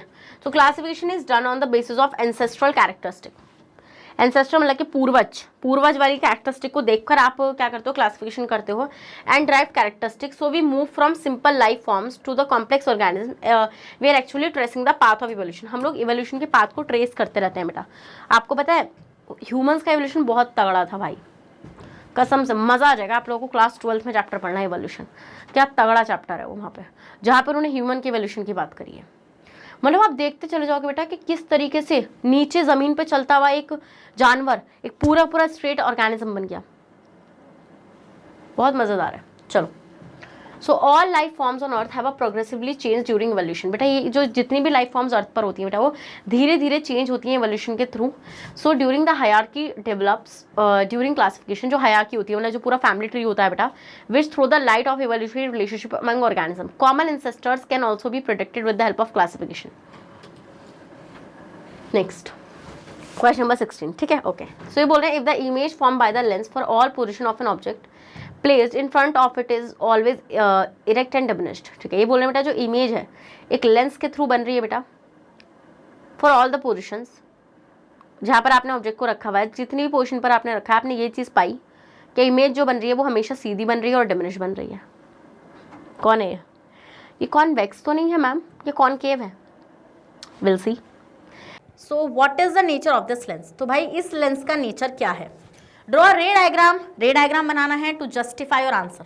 अपने आंसर को जस्टिफाई करने के लिए इफ द न्यूमेरिकल वैल्यू, अगर न्यूमेरिकल वैल्यू जो है पावर की इस लेंस की 10 डायोप्टर है, so what is the focal length, focal length क्या होगी कार्टेशियन सिस्टम के अंदर। तो आइए देखते हैं इसमें, आप लोगों को पता है, देखो सबसे पहले तो इसने क्या बोला यहाँ पे, इमेज जो बन रही है लेंस से फॉर ऑल द पोजिशंस, कहीं पर भी आप रखो, of an object place in front of it always erect और डिमिनिश्ड, सीधी है और छोटी है काफी। तो आपको पता है बेटा ये क्या होगा, ये तो कॉनकेव होगा, यस मैम। तो लेंस क्या होगा स्टूडेंट आपका, लेंस आपका हो जाएगा concave lens. Done, okay. Next आएंगे स्टूडेंट हम लोग यहाँ पे, which is this is what, this is the concave lens, ठीक है। This is optical centre here. तो मान लीजिए आपने, ये आपका डाइवर्जिंग लेंस होता है, कॉनकेव लेंस क्या होता है बेटा आपका, ये आपका डाइवर्जिंग लेंस होता है। तो ऑब्जेक्ट को आप कहीं पर भी रखो, इन्फिनिटी पर रखो, मान लो आपने इन्फिनिटी पर रख दिया है ना, यस मैम, इन्फिनिटी पर आपने रख लिया ऑब्जेक्ट को। सो आपको पता है पैरेलल रेज आएंगी, तो ये तो डाइवर्स करेगा ना उनको, ये उन रेज को डाइवर्स करेगा, ऑब्वियस सी बात है भाई, है ना, बिल्कुल। बट हम, आपको पता है ना यहाँ पे हम लोग बोलेंगे, हम लोग इसको थोड़ा एक्सटेंड आउट कर देते हैं, तो फिर ये आपका फोकस पर इमेज बन जाएगी अगर इन्फिनिटी पर ऑब्जेक्ट है। फिर आप कहीं पर भी ऑप्टिकल सेंटर और इन्फिनिटी के बीच में भी कहीं पर ऑब्जेक्ट को रख लो, समझ रहे हो ना आप मेरा पॉइंट यहाँ पे, यस मैम, ये चीज़ हम लोग समझ रहे हैं। पहले आप इतने का स्क्रीनशॉट लो, तो आप देख रहे हो कि इमेज आपकी सीधी बनेगी और छोटी बनेगी काफ़ी साइज में, क्या बनेगी, इमेज आपकी काफ़ी छोटी बनेगी साइज में। डन, बिल्कुल मैम। सो लेंस आपका होगा concave lens which is a diverging lens. तो आप देखो यहाँ पे इसने ऑब्जेक्ट को रखा इन्फिनिटी और ऑब्जेक्ट के, इन्फिनिटी और पोल के ऑप्टिकल सेंटर के बीच में। तो जब इसे रखा तो आप यहाँ पे क्या देख रहे हो, आप यहाँ पे ये देख रहे हो कि भैया ये ऑप्टिकल सेंटर है, ये इन्फिनिटी, और इन्फिनिटी तो कहीं पर भी, इन्फिनिटी तो बहुत दूर पॉइंट है ना, तो उसके बीच में इन्फिनिटी और ऑप्टिकल सेंटर के बीच में कहीं पर भी रखा, तो रखा तो यहाँ पे रेस पैरेलल गई, तो पैरेलल गई तो स्टूडेंट ये तो आपकी इस तरीके से डाइवर्ज कर जाएंगी, तो it will pass through the focus. ये किससे पास करेगी स्टूडेंट, ये फोकस से। मान लो एक रे जो थी आपकी वो ऑप्टिकल सेंटर से पास करिए, तो ये तो एज इट इज पास कर जाएगी विदाउट एनी डिफ्लेक्शन, तो मतलब यहाँ पर आपकी इमेज बनेगी। तो आप देखो इरेक्ट है, सीधी इमेज बनी है लेंस के सामने, और छोटी इमेज बनी है। डन, बिल्कुल मैम। तो लेंस होगा आपका कॉनकेव लेंस। फिर ये बोल रहे हैं अगर न्यूमेरिकल वैल्यू जो है, मतलब जो पावर है, अगर वो 10 डायोप्टर है, तो फोकल लेंथ क्या होगी, फोकल लेंथ क्या होगी। तो आप लोग को पता है student, power is equals to 1/f। Focal length और पावर का क्या रिलेशन होता है, power is a reciprocal of the focal length. तो इजीली आप निकाल, और आपको पता है स्टूडेंट फोकल लेंथ आपकी किस में होनी चाहिए, मीटर में होनी चाहिए। अब यहाँ पर होगा क्या स्टूडेंट, ये बोल रहे हैं कार्टेशियन सिस्टम के अकॉर्डिंग, तो आपको प्लस माइनस में खेलना पड़ेगा। क्या, आपको प्लस माइनस में खेलना पड़ेगा, ये चीज़ आप लोग याद रखना, ये चीज़ आप लोग क्या रखना, याद रखना। कॉनकेव लेंस की जो पावर होती है वो नेगेटिव में होती है, क्योंकि फोकल लेंथ इसकी नेगेटिव होती है, क्योंकि इसमें जो इमेज बनती है वो इधर साइड बनती है, और आपको पता है इधर साइड की जो डिस्टेंसेस होती हैं, जो हम लेफ्ट में डिस्टेंसेस लेते हैं, वो आपकी नेगेटिव होती है। डन, बिल्कुल मैम। तो पावर आपको बनती है 10 डायोप्टर, तो वही माइनस में रहेगी विच इज़ 1/f। तो f इज इक्वल्स टू 1/-10, तो it will be 0.1 metre minus का। तो फोकल लेंथ कितनी हो जाएगी स्टूडेंट, फोकल लेंथ हो जाएगी आपकी 0.1 मीटर, वो भी माइनस की। डन, बिल्कुल मैम। और सेंटीमीटर में आप इसको इजीली कन्वर्ट कर सकते हैं, 1 मीटर में 100 सेंटीमीटर होते हैं, तो 0.1 में कितने हो जाएंगे बेटा, मल्टीप्लाई बाय 100 अगर हम लोग करेंगे तो ये हो जाएगा आपका कितना 10 सेंटीमीटर। ओके भाई, समझ में आ गया ना वाला पॉइंट, आप लोग को स्क्रीनशॉट समझ में आ गया। नेक्स्ट आते हैं बेटा आपका 17th state the cause of dispersion of white light. बेटा आपको बताना है कि व्हाइट लाइट का डिस्पर्जन क्यों होता है बाय अ ग्लास प्रिज्म के through. How did Newton using 2 identical glass prism, किस तरीके से न्यूटन ने 2 आइडेंटिकल ग्लास प्रिज्म को यूज किया था।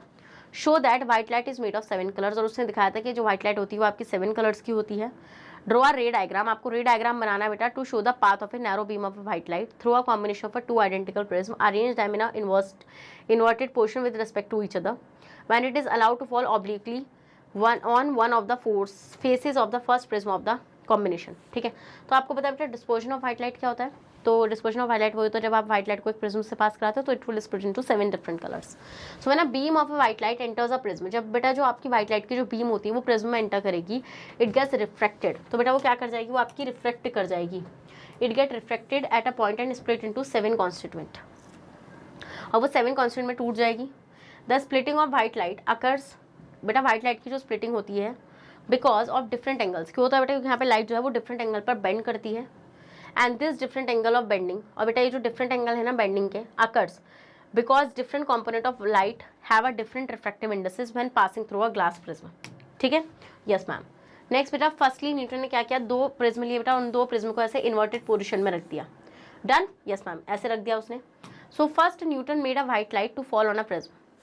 This caused dispersion of white light into 7 color. Newton then placed an inverted prism to path the trace bands of 7 color. Only a beam of a white light comes out from the second prism. So the Newton concluded that white light comprises of 7 component color. तो क्या हुआ बेटा आपका यहाँ पे कि भैया जब उसने पहले प्रिज्म को रखा तो आपको पता है वो 7 डिफरेंट कलर्स में टूटी होगी। देन वो जो 7 डिफरेंट कलर्स की जो लाइट थी बेटा, जब वो दूसरे प्रिज्म में एंटर करी तो बेटा जब वहाँ से लाइट निकली तो वो जो लाइट निकली बेटा वो निकली वाइट कलर की। तो वहाँ से न्यूटन ने ये चीज़ प्रूफ कर दी कि भैया जो आपकी वाइट लाइट होती है वो 7 डिफरेंट कलर्स की बनी हुई होती है। पहले लगता था कि भैया वो एक ही कलर है, वो तो वाइट ही है ना, बट बाद में पता चला भैया वो 7 डिफरेंट कलर्स की बनी हुई होती है।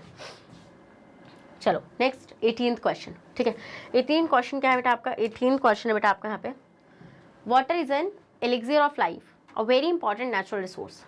The science teacher want you to prepare a plan for a formative assessment activity. How to save water, the vital nature resources. Write any 2 ways that you will suggest to bring awareness in your neighborhood on how to save water. ठीक है, water एक एलिक्सियर होता है बेटा life का, एक very important natural resource है बेटा आपका। तो आपकी जो साइंस टीचर है, मैं want you to prepare a plan, तो मैं बोल रही हूँ, मैं चाहती हूँ कि आप एक प्लान को प्रिपेयर करें for a formative assessment activity. How to save water, किस तरीके से आप वाटर को सेव करेंगे बेटा। The vital nature resource, right any 2 ways that you will suggest to bring awareness in your neighborhood on how to save water. Name and explain only one way by which the underground water table does not go down further. चलिए, तो बेटा आपको पता है water जो है आपका एक बहुत ही इंपॉर्टेंट प्रीशियस नेचुरल रिसोर्स होता है बेटा, that has a varied importance, जिसकी बहुत ज़्यादा इंपॉर्टेंस होती है हमारी लाइफ में।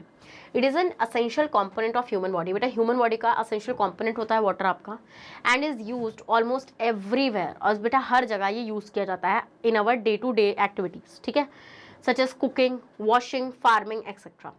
It is N indispensable part of our life. ठीक है, without which life on earth is not possible. ठीक है, बिना पानी के तो अर्थ पे लाइफ पॉसिबल ही नहीं है। However the amount of fresh water available for sustaining life is very less. बेटा आपको पता है जो हमारे पास फ्रेश वाटर का जो अमाउंट है वो सस्टेन करने के लिए काफ़ी कम है। So it is very important to save water by following ways. तो बहुत ज़रूरी है बेटा कि आप पानी को बचाएं। So turning off the tap during brushing, washing clothes and use of buckets instead of showering for bathing. Shower for bathing, बेटा आपको क्या करना है, आपको टैप को बंद कर देना जब आप ब्रश कर रहे हैं, क्यों, आपको पानी बहाना है ना। फिर आप बेटा नहाते टाइम बकेट्स का इस्तेमाल करें, जिससे कि एक मिनिमम अमाउंट ऑफ वाटर आप यूज़ करेंगे, मतलब ऑप्टिमम अमाउंट ऑफ वाटर को आप यूज़ करेंगे बेटा। और अगर आप शावर को यूज़ करते हैं तो आप अननेसेसरी वाटर को यूज़ करते हैं। नेक्स्ट, रीयूजिंग ऑफ वाटर, बेटा वाटर को रीयूज़ करिए bye storing water after washing fruits. बेटा पानी को धोकर आप उस वाटर को रख लीजिए, जिससे कि आप उससे क्या कर सकते हैं बेटा, अपनी कार को क्लीन कर सकते हैं। इवन आपके घर में जो प्लांट्स लगे हुए हैं बेटा, आप उन प्लांट्स को वो वाटर दे दीजिए, है ना। समझ में आया वाला पॉइंट आप लोगों को? Yes ma'am. चलिए, सो आते हैं बेटा आपका बी, जो अंडरग्राउंड वाटर होता है बेटा, the underground water table can be recharged through rain water harvesting. बेटा इसको आप रिचार्ज कर सकते हो, आप वापस से भर सकते हो बेटा थ्रू रेन वाटर हार्वेस्टिंग।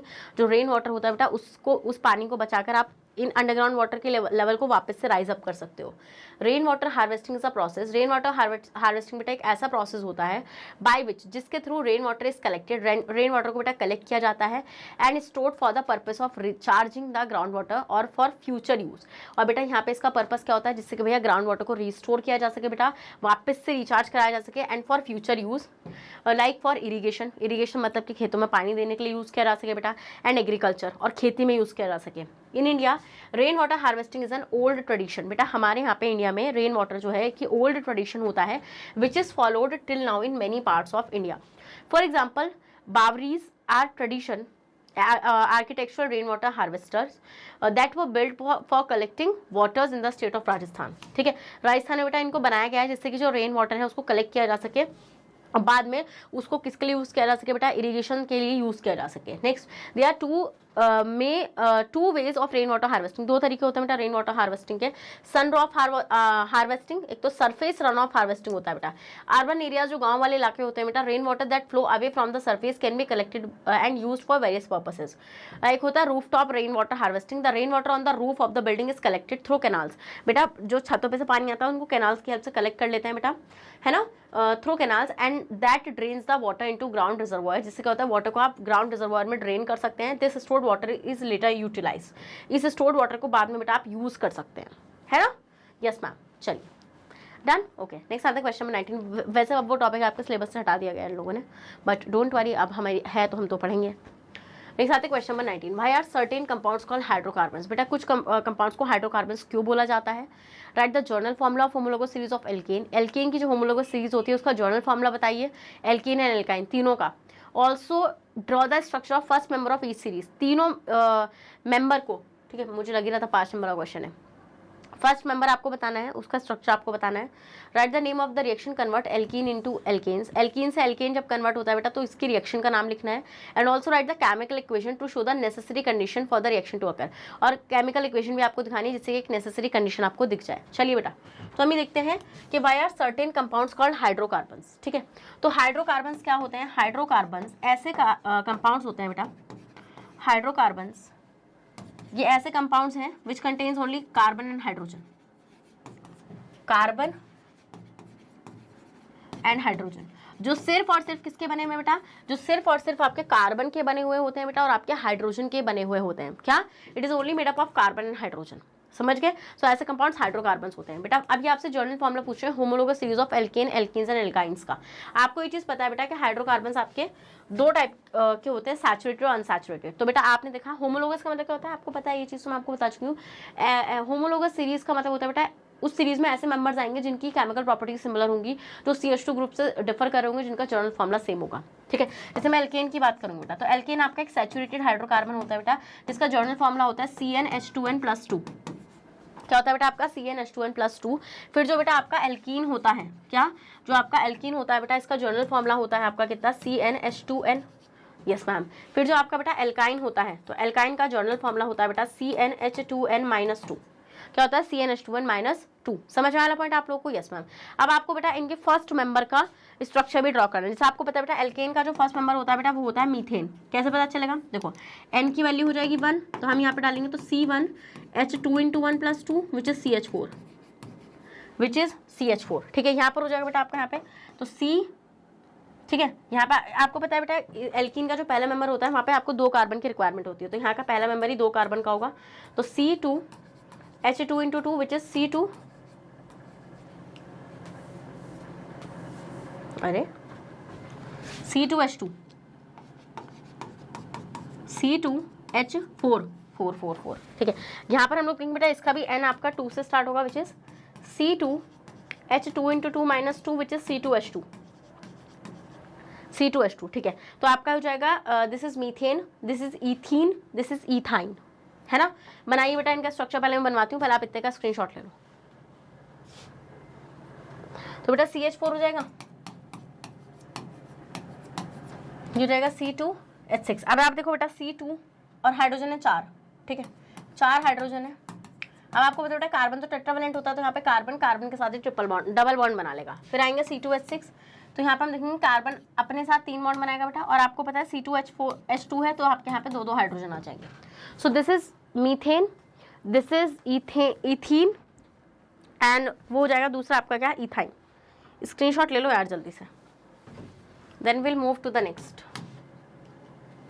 ठीक है, ये रहा बेटा सैचुरेटेड हाइड्रोकार्बन होगा एल्केन। ये होंगे आपके ऐसे कंपाउंड जहाँ पे कार्बन और कार्बन के बीच में सिंगल बॉन्ड्स प्रेजेंट होते हैं। ठीक है, आपको देखो यहाँ लिखा है compound consisting of carbon and hydrogen.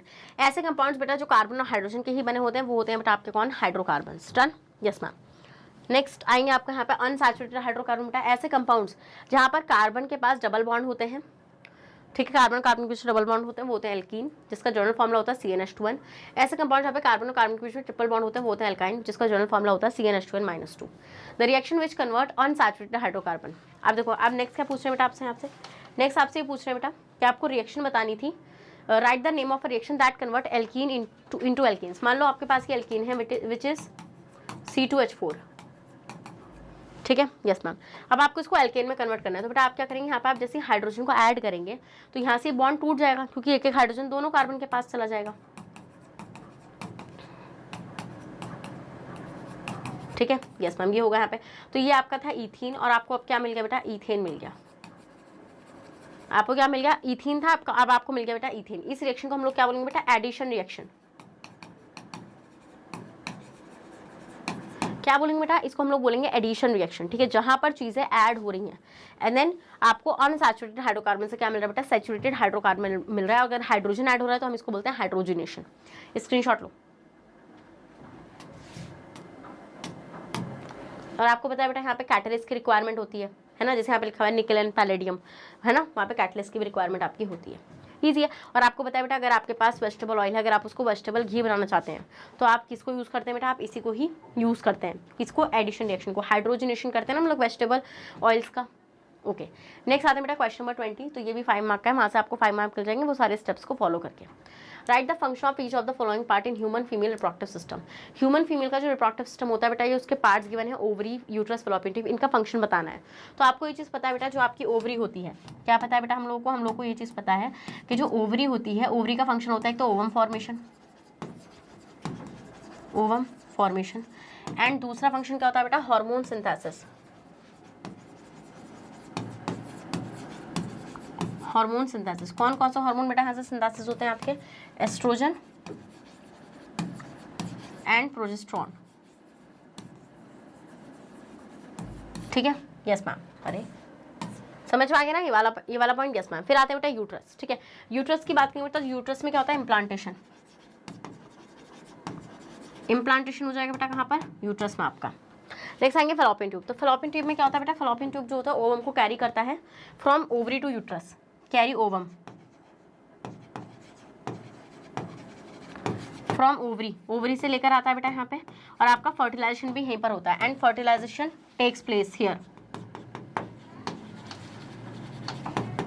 And fertilisation takes place here. ठीक है, यहीं पर ही क्या होता है बेटा, आपका फर्टिलाइजेशन भी होता है। Next, right the structure and functions of placenta in human female. ये लास्ट वाले में भी था क्या, ये लास्ट वाले में भी था क्या, लास्ट वाले पेपर में बिल्कुल था। पहले आप इतने का स्क्रीनशॉट लो, सेम क्वेश्चन था बेटा, सेम क्वेश्चन। चलो, तो ये बोल रहे बेटा प्लेसेंटा का फंक्शन बताइए।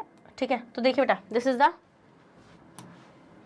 ये है फीमेल की यूट्रस, इसके अंदर बेटा बच्चा ग्रो कर रहा है, इसके अंदर क्या कर रहा है बेटा, इसके अंदर बेबी ग्रो कर रहा है। ठीक है, इसके अंदर बच्चा ग्रो कर रहा है। यहाँ पे आपको पता है बेटा यहाँ पर एक बहुत ही इंपॉर्टेंट स्ट्रक्चर होगा,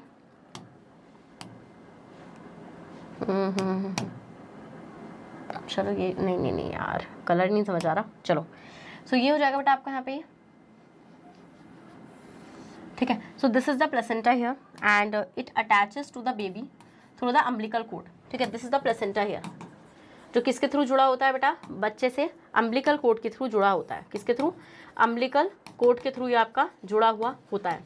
हम ही देखते हैं बेटा जो आपका प्लेसेंटा होता है, क्या बेटा जो आपका प्लेसेंटा होता है ये न्यूट्रिशन प्रोवाइड कराता है, प्रोवाइड न्यूट्रिशन को प्रोवाइड कराएगा, प्रोवाइड न्यूट्रिशन। ठीक है, दूसरा बेटा क्या कराएगा, removal of waste,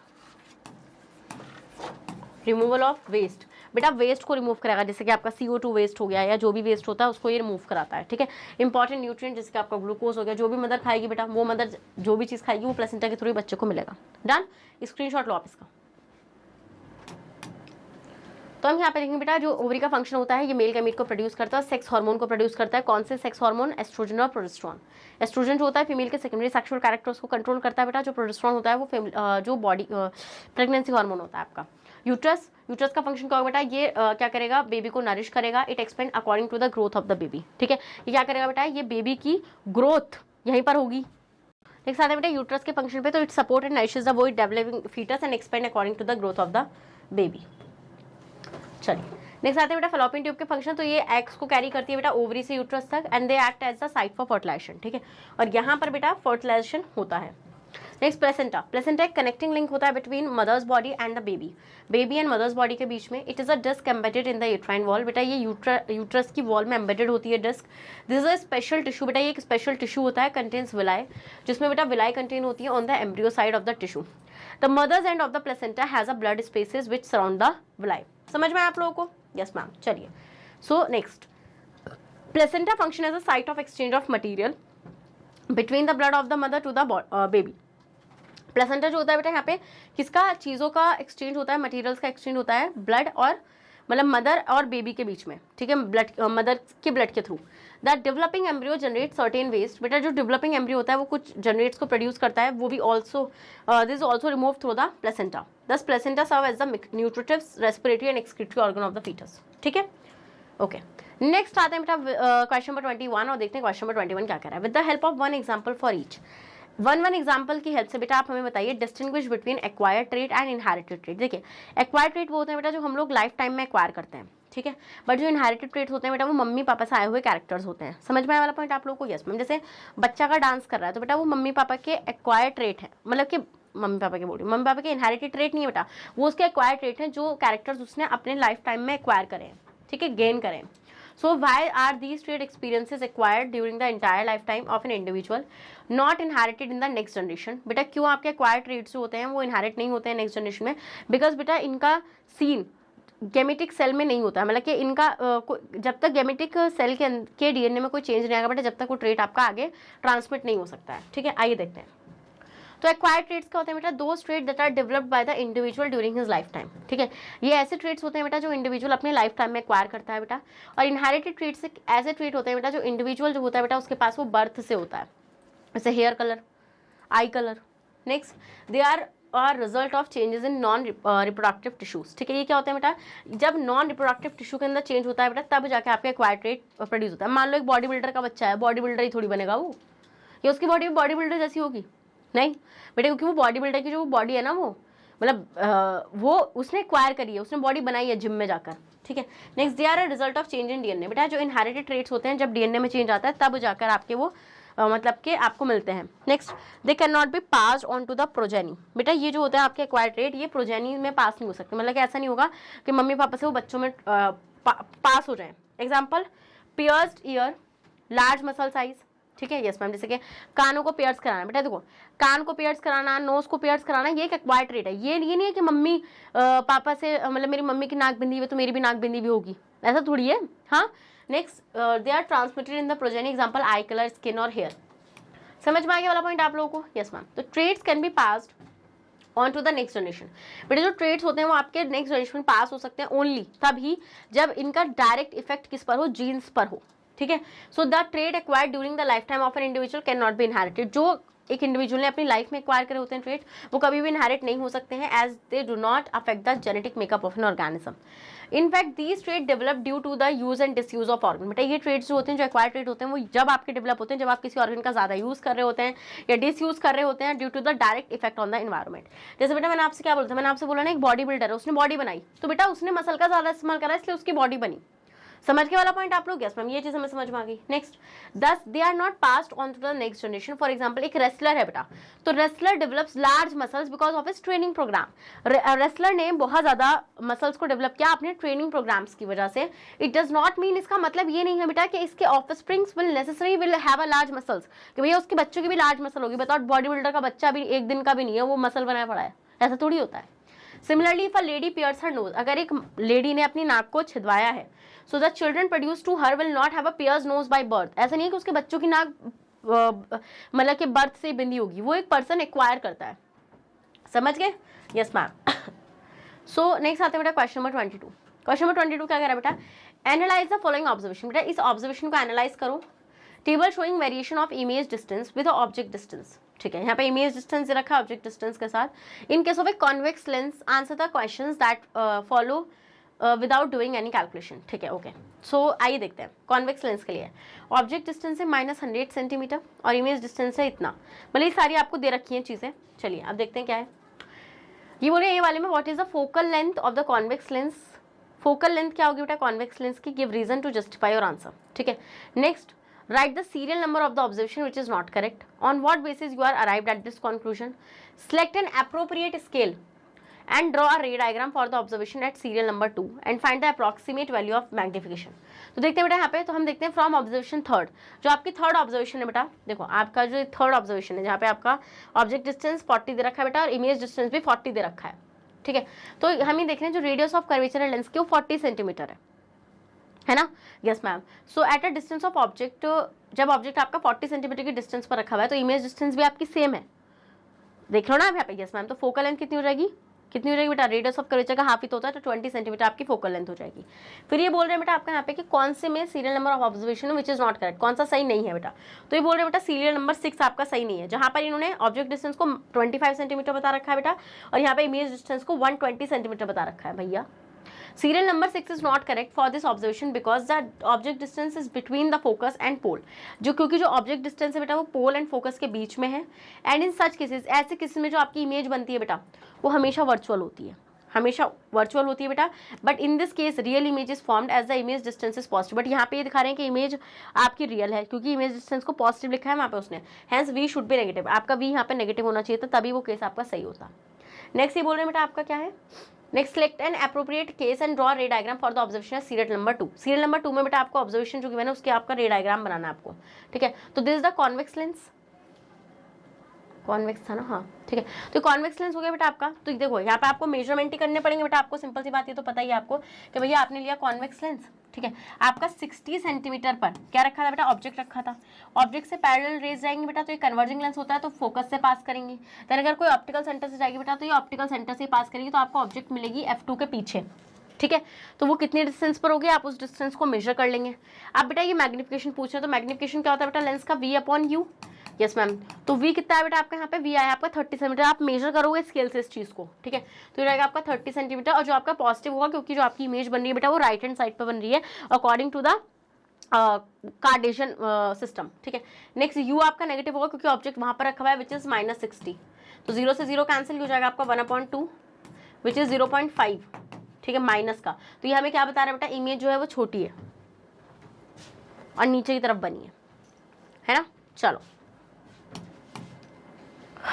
okay, next आता है बेटा क्वेश्चन नंबर 23। ये देखते हैं क्वेश्चन नंबर 23 क्या कह रहा है। A, if the image formed by a mirror for all position of the object place in front of it is always diminish. ये बोल रहे बेटा जो इमेज है जो एक मिरर ने बनाई है सारी पोजिशन के लिए वो हमेशा डिमिनिश्ड है, इरेक्ट है और वर्चुअल है, सीधी है और वर्चुअल है mirror.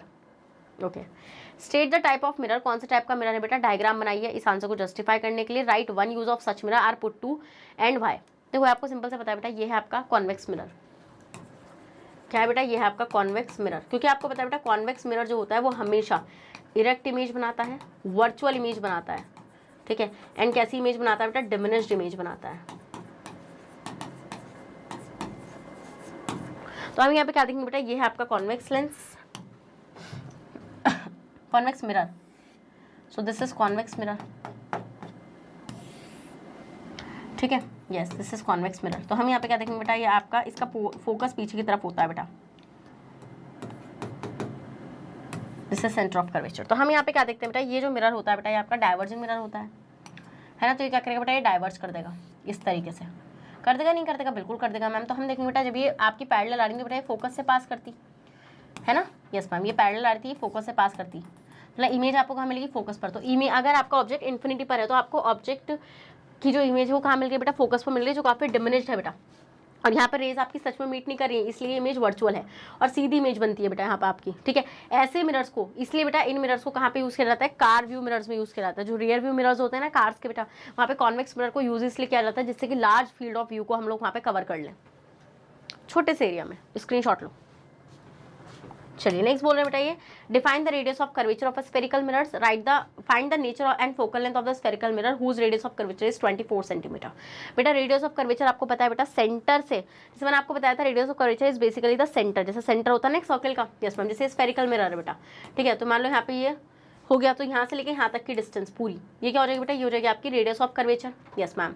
So which is basically हम लोग देखते हैं बेटा रेडियस ऑफ कर्वेचर का हाफ क्या होता है बेटा, फोकल लेंथ होता है। क्या होता है बेटा, जैसे आपको पता है यहाँ पे मिरर है, मान लो मैंने यहाँ पे बनाया mirror, so this is concave mirror, तो ये हो जाएगा बेटा आपका क्या, ये हो जाएगा आपका सेंटर ऑफ कर्वेचर। तो यहाँ से लेके यहाँ तक की distance, this is radius of curvature. बेटा फोकल लेंथ इसकी हाफ होती है, रेडियस ऑफ कर्वेचर की हाफ होती है बेटा focal length. Focal length is what, pole से लेके फोकस तक की डिस्टेंस होगी बेटा, this is the focal length. तो फोकल लेंथ जो होती है बेटा वो रेडियस ऑफ कर्वेचर की हाफ होती है, ठीक है। तो ये बोल रहा है अगर रेडियस ऑफ कर्वेचर आपका 24 सेंटीमीटर आपको गिवन है बेटा, तो फोकल लेंथ कितनी हो जाएगी, 12 सेंटीमीटर हो जाएगी, यस मैम। तो हो जाएगी बेटा ये हो जाएगी आपकी 12 सेंटीमीटर, ठीक है, yes ma'am.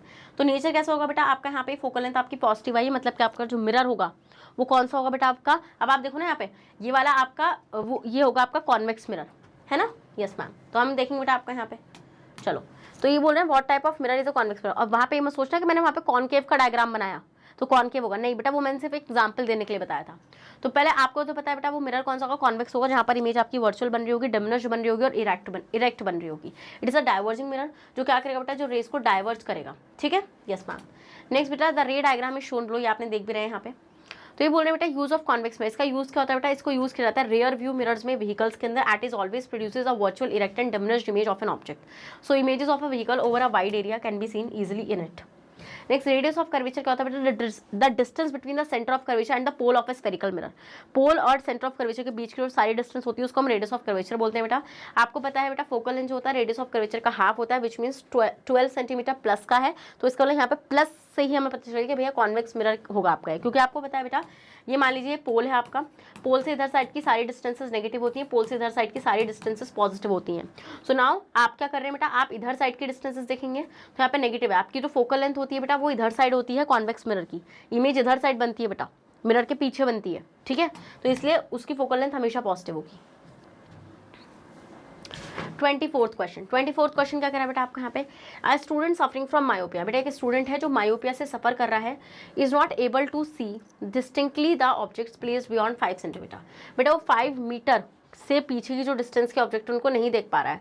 List 2 possible reasons due to which this defect of vision may have arisen. आपको 2 पॉसिबल रीजन बताने हैं जिसकी वजह से ये जो डिफेक्ट है वो अराइज हुआ है। With the help of a रे डायग्राम एक्सप्लेन, आपको रे डायग्राम की हेल्प से एक्सप्लेन करना है कि why the student is unable to see distinctly object placed beyond 5 metre from his eyes, the type of corrective lens use to restore proper vision, how this defect is corrected by the use of this lens. तो आप देखो बेटा सफर किससे कर रहा है, myopia से, ठीक है, यस मैम। तो बेटा मायोपिया में होता क्या है, होता ये है बेटा कि यहाँ पे मान लीजिए ये है आपका, ये है आई, यहाँ पे हम लोग बना रहे हैं बेटा आई, अब तो मैं ऐसी आई बना रही हूँ, और ये हो गया बेटा लेंस। हम ही देखते हैं बेटा यहाँ पे आई का जो लेंस होता है बेटा इसकी हाई कन्वर्जिंग पावर हो जाती है, high converging power lens, high converging power lens है ये आपका, यस मैम। तो this is high converging power lens. तो इससे क्या होता है बेटा, इससे हम लोग ये चीज़ ऑब्जर्व करते हैं कि भाई यहाँ पर जो रेज आएंगी बेटा, अगर डिस्टेंस से ऑब्जेक्ट से आ रही हैं तो आपकी रेज कैसे आती हैं, पैरेलल आती हैं, ठीक है। तो यहाँ पर आपको पता है बेटा पैरेलल रेज को ज़्यादा कन्वर्ज नहीं करना पड़ता है, ठीक है। तो हम यहाँ पे देखते हैं बेटा, बट यहाँ पे इसकी कन्वर्जिंग पावर इतनी ज़्यादा हाई होगी बेटा कि ये रेटिना से पहले ही, क्या बेटा, ये रेटिना से पहले ही इमेज बना देता है, मतलब कि रेटिना पे इमेज नहीं बनती, रेटिना से पहले ही रेज आपकी कन्वर्ज हो चुकी होती हैं। इस वजह से उस बच्चे को 5 मीटर से बात का नहीं दिख पा रहा है सही से। समझने वाला पॉइंट आप लोग, यस मैम ये चीज़ हमें समझ में आ रहा है। अब बेसिकली इसका एक रीजन तो हो गया कि भैया लेंस की हाई कन्वर्जिंग पावर होना। दूसरा रीजन क्या होता है बेटा यहाँ पे, इसका दूसरा रीजन होता है इसका आई बॉल का बड़ा हो जाना, eye ball length increases. Eye ball की जो लेंथ होती है बेटा वो क्या हो जाती है, वो आपकी इंक्रीज हो जाती है। समझ में आ रहा है वाला पॉइंट आप लोग को, नहीं आ रहा है जल्दी बताइए। समझ में आ रहा हो तो इस बात पर रेड हार्ट कमेंट करिए और सेशन को भी लाइक कर दीजिए बेटा, और इसका स्क्रीनशॉट लीजिए। आप ये बोल रहे हैं बेटा कि इस प्रॉब्लम को करेक्ट कैसे किया जाएगा, ठीक है। तो आप प्रॉब्लम यहाँ पे जो देख पा रहे हैं बेटा, आप वो ये देख पा रहे हैं कि भैया जो आई लेंस है उसकी कन्वर्जिंग पावर बढ़ गई। तो अगर आई लेंस की कन्वर्जिंग पावर बेटा यहाँ पे आपकी बढ़ गई तो आप कन्वर्जिंग पावर को कम करो। किस तरीके से बेटा आप कन्वर्जिंग पावर को कम करोगे, देखो आप सिंपल सी बात है, पहले तो आप इसका स्क्रीनशॉट लो। आप देखो मैं हटा रही हूँ उसको, करो क्या बेटा, करो ये, करो क्या, देखो यहाँ पर आप एक ऐसा लेंस रखो जो इस कन्वर्जेंस को कम कर दे। मतलब बेसिकली आप यहाँ पे लो कॉनकेव लेंस। मैं कॉनकेव लेंस लेने के लिए क्यों बोल रही हूँ बेटा, मैं कॉनकेव लेंस इसलिए लेने के लिए बोल रही हूँ आपसे, ठीक है, मैं इसलिए बोल रही हूँ बेटा क्योंकि जो आपका कॉनकेव लेंस होता है ये आपका डाइवर्जिंग लेंस होता है, मतलब कि यहाँ से जो पैरेलल रेज आएंगे बेटा ये उनको डाइवर्स करेगा, ठीक है। ये जब उनको डाइवर्स करेगा ना बेटा, तो ये जिसकी कन्वर्जिंग पावर बढ़ गई थी, ये इन डाइवर्स रेज को जब उसी पावर से कन्वर्ट करेगा तो इमेज सीधे की सीधे रेटिना पर बनेगी। दिस इज द रीजन जिसकी वजह से बेटा आप क्या कर सकते हैं, आप यहाँ पे ये देखेंगे भैया कि जो आपकी इमेज है वो कहाँ पर बनने वाली है, रेटिना पर बनने वाली है। समझ गए, इजी पीजी, यस मैम। तो इसका करेक्शन क्या होगा बेटा, इसका करेक्शन हो जाएगा आपका कॉनकेव लेंस, क्योंकि कॉनकेव लेंस क्या होता है बेटा, ये आपका होता है diverging lens. This is diverging lens. Done, yes ma'am. Screenshot जल्दी से बेटा, इतने का स्क्रीनशॉट आप ले लीजिए। ले लिया। एक साथ हैं B. If in this case the numerical value of the focal length of the corrective lens is 5 metre, ये बोले बेटा कि अगर न्यूमेरिकल वैल्यू जो है इस फोकल लेंथ की करेक्टिव लेंस की वो 5 मीटर है, तो find the power of the lens. तो बेटा पावर क्या होगी, पावर होता है power is equal to 1/f, yes ma'am. तो आपको पता है बेटा यहाँ पे पावर जो होगी वो आपकी माइनस में आएगी, ठीक है, क्योंकि फोकल लेंथ की पावर कितनी होती है, माइनस में होती है, ठीक है, इसको माइनस में रखना। सो ये आपकी कितनी आएगी बेटा, ये आएगी आपकी 0.2 माइनस 0.2 डायोप्टर। चलो अब देखते हैं। तो आपको पता है दो पॉसिबल रीजन क्या होंगे बेटा जिसकी वजह से डिफेक्ट ऑफ विजन अराइज हुआ है। एक तो कर्वेचर ऑफ लेंस बढ़ गया है बेटा, और दूसरा आई बॉल इलॉन्गेट हो गई है। एक मायोपिक आई का बेटा फार पॉइंट जो होता है इन्फिनिटी से कम हो जाता है, यस। नॉर्मल आई का जो फार पॉइंट होता है वो इन्फिनिटी होता है, बट एक मायोपिक आई का जो फार पॉइंट होता है वो इन्फिनिटी नहीं होता है, इट फॉर्म्स उससे कम हो जाता है।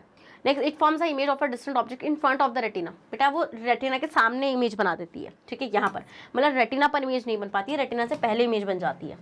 Next, in this case, in the given case student far point is 5 metre, so the image of an object beyond 5 metre from his eye is formed in front of the retina. तो बेटा अगर उसका far point 5 metre का है तो मतलब वो 5 metre के बाद नहीं देख पा रहा है, तो अगर 5 मीटर के बाद आपने ऑब्जेक्ट को रखा तो इमेज रेटिना से पहले बनेगी, ठीक है। तो स्टूडेंट इसलिए चीज़ों को क्लियरली देख ही नहीं पा रहा है ना। समझ में आने वाला पॉइंट आप लोगों को, यस मैम, ये चीज़ में समझ में आ रही है। करेक्टिव लेंस मैंने आपको बता दिया कॉनकेव लेना, since concave lens has the ability to diverge incoming rays, so भैया हम देखेंगे therefore it is used to correct his defect of vision. The image is formed at the retina, image जो है बेटा वो कहाँ पर बन रही है, आपकी रेटिना पर बन रही है, bye the use of concave lens. Concave lens को यूज करके बेटा सुइटेबल पावर का पावर कितनी होगी बेटा आपकी माइनस के 0.2 डायोप्टर। मैंने आपको ये चीज बताई थी बेटा कि आपको फोकल लेंथ को नेगेटिव में लेना है, क्योंकि कॉनकेव लेंस की फोकल लेंथ जो होती है वो नेगेटिव होती है। समझ में आ गया, जल्दी बोलो। क्या आप लोगों को ये सारी चीज़ें समझ में आ गई हैं या मैं सिर्फ बोले जा रही हूँ और आप ऐसे ही बस देखे जा रहे हैं। नेक्स्ट आते हैं बेटा आपका 25th क्वेश्चन।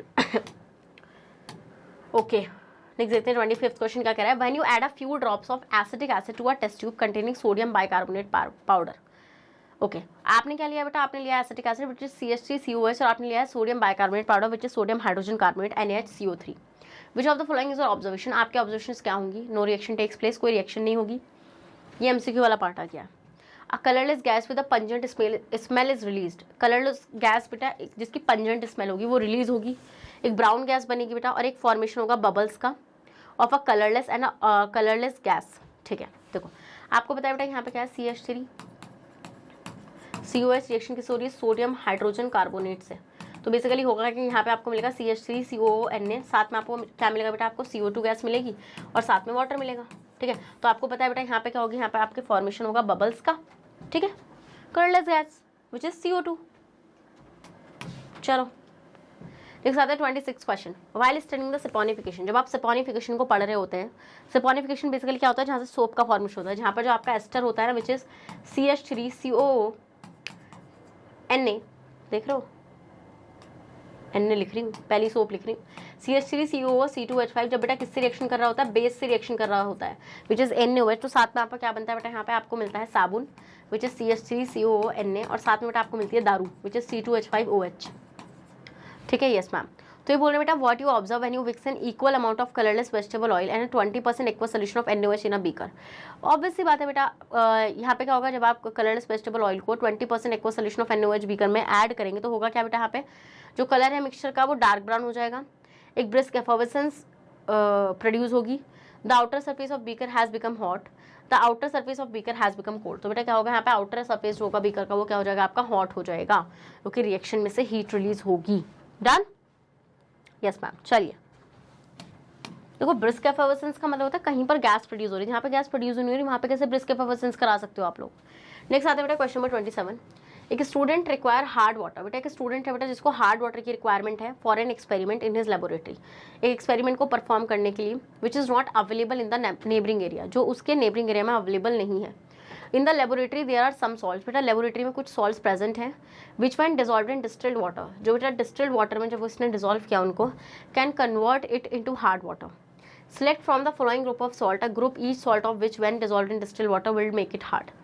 देखो आपको सिंपल सी बेटा मैंने एक बात बताई थी, हार्ड वाटर एंड में क्या होता है, हार्ड वाटर में कैल्शियम के और मैग्नीशियम के सॉल्ट प्रेजेंट होते हैं, मतलब कैल्शियम आयन और मैग्नीशियम आयन एक्सेस अमाउंट में प्रेजेंट होता है, which is not good for the health, which is not good for the skin, which is not good for the hair of a person. ठीक है, yes ma'am. तो हम यहाँ पे क्या देखेंगे बेटा, ये बोल रहे हैं बेटा sodium chloride, potassium chloride, sodium sulphate, sodium sodium. बेटा देखो सोडियम तो नहीं होगा, calcium sulphate and calcium chloride. क्या होगा, calcium sulphate and calcium chloride आपका उसमें प्रेजेंट होगा। समझ गए वाला पॉइंट आप लोग या नहीं समझ गए, जल्दी बताइए, समझ गए? तो अगर आपको इसको हार्ड बनाना है तो आप ये ऐड करेंगे। ठीक है, तो स्टूडेंट को हार्ड वाटर बनाना था अपने एक्सपेरिमेंट के लिए, जो उसका अवेलेबल नहीं था नेबरिंग एरिया में, तो उसने क्या करा, वो लेबोरेटरी में गया, उसने कुछ सॉल्ट्स को उठाया और उसने डिस्टिल वाटर में डिजॉल्व कर दिया। जब उसने डिस्टिल वाटर में उसको डिजॉल्व किया तो वो हार्ड वाटर बन गया। क्या उसने डिजॉल्व किया होगा बेटा, कैल्शियम सल्फेट या फिर कैल्शियम क्लोराइड, जो भी सॉल्ट उसको अवेलेबल हुआ होगा उस टाइम पर। ठीक है, क्योंकि आपको पता है बेटा कि हार्ड वाटर के अंदर क्या प्रेजेंट होता है बेटा, आपका कैल्शियम एंड मैग्नीशियम आयंस जो होते हैं बेटा वो आपके एक्सेस में प्रेजेंट होते हैं। ठीक है, जब वो बेटा आपके एक्सेस में प्रेजेंट होते हैं सो वो वाटर को हार्ड कर देते हैं।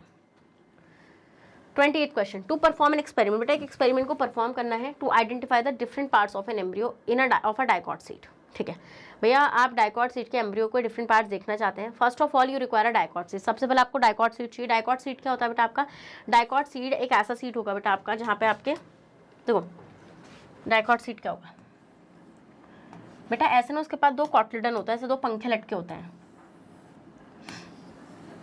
ठीक है, these are the cotyledons. This is embryonal axis here. Yes ma'am. तो ये होता है बेटा, ये यहाँ पर होता है प्लेम्यूल एंड यहाँ पर होता है रेडिकल। रेडिकल आपको ये चीज़ पता है बेटा, ये चीज़ मैंने पढ़ाई भी है। कॉटलिडन में क्या होता है, फूड स्टोर्ड रहता है यहाँ पे, फूड स्टोर्ड हियर। ठीक है, यस मैम। तो ये बोल रहे हैं बेटा यहाँ पे select the dicot seed from the following group, wheat, gram, maize, pea, barley, groundnut. ठीक है, आप बताइए बेटा कौन सा आपका क्या होगा, डाइकॉट होगा। ठीक है, तो आपने पी को कभी खोला है, मटर खोल दी, मटर, ग्राउंडनट खोलिए, यस दो कॉटलिडन दिखते हैं, जहाँ पे भी दो कॉटलिडन फील हो रहे हो तुम लोग को वो बताओ। ठीक है, फिर ये बोल रहे हैं बेटा आपका ऑप्शन देखो यहाँ पे क्या क्या है, व्हीट, ग्राम, पी। ठीक है, ग्राउंडनट पी, ग्राउंडनट पी देखो कहाँ पे एक साथ है, तो ग्राउंडनट पी आपके बेटा एक ही ऑप्शन में साथ है, बी वाले में। इतना दिमाग लगाने क्यों है, तो बेटा आपको पता है ऑप्शन क्या हो जाएगा, ऑप्शन आपका हो जाएगा यहाँ पे बी। क्योंकि व्हीट तो मोनोकॉट होती है। जहाँ पर भी पी और ग्राउंडनट था बेटा वही है। अब आप बोलोगे मैम दो में होता तो फिर तो तुम्हारा नसीब था बेटा वो। चलो नेक्स्ट आते हैं question number 29। The following vegetable are kept in a basket. बेटा इन वेजिटेबल को आपने बास्केट में रखा है, potato, tomato, radish, brinjal, carrot, bottle gourd. Which two of these vegetable, इनमें से कौन सी वेजिटेबल है बेटा जो करेक्टली होमोलोगस स्ट्रक्चर को रिप्रेजेंट कर रही है। होमोलोगस स्ट्रक्चर्स वो स्ट्रक्चर्स होते हैं बेटा जो सेम एंसेस्टर से अराइज हुए होते हैं। ठीक है, जिनका मतलब जिनकी होमोलॉगी तो सेम होती है, जिनकी एनालॉगी सेम होती है, बट आप बोल सकते हैं बेटा जिनका एनाटॉमी तो सेम होती है, अंदर का इंटरनल स्ट्रक्चर सेम होता है, बट उनका फंक्शन डिफरेंट होता है। आइए देखते हैं, कैरेट और टोमेटो, पोटैटो और ब्रिंजल, रेडिश और कैरेट, और रेडिश एंड बॉटल गॉर्ड। तो आंसर क्या होगा बेटा, रेडिश और कैरेट। क्या बेटा, रेडिश और कैरेट दोनों ही बेटा क्या है, ये दोनों ही आपकी रूट से राइज होती हैं, तो इनका एंसेस्टर सेम है। क्या, दोनों ही बेटा ये आपकी रूट से राइज होती है, तो इनका एंसेस्टर सेम होगा। इसी वजह से हम लोग देखेंगे बेटा ये आपके होमोलोगस स्ट्रक्चर होंगे। चलिए 30 क्वेश्चन, स्टडी द गिवन रे डायग्राम्स। बेटा इन रे डायग्राम्स को स्टडी करो and select the correct statement from following, और स्टेटमेंट सही से निकालो। ठीक है, पढ़ो भाई। अब आप देख लो बेटा, स्क्रीन से लाइट आई, टकराई, स्क्रीन पर दिखी, ऐसा आई ना, यस मैम। वहाँ से क्या हुआ बेटा, स्क्रीन से टकराई सीधा।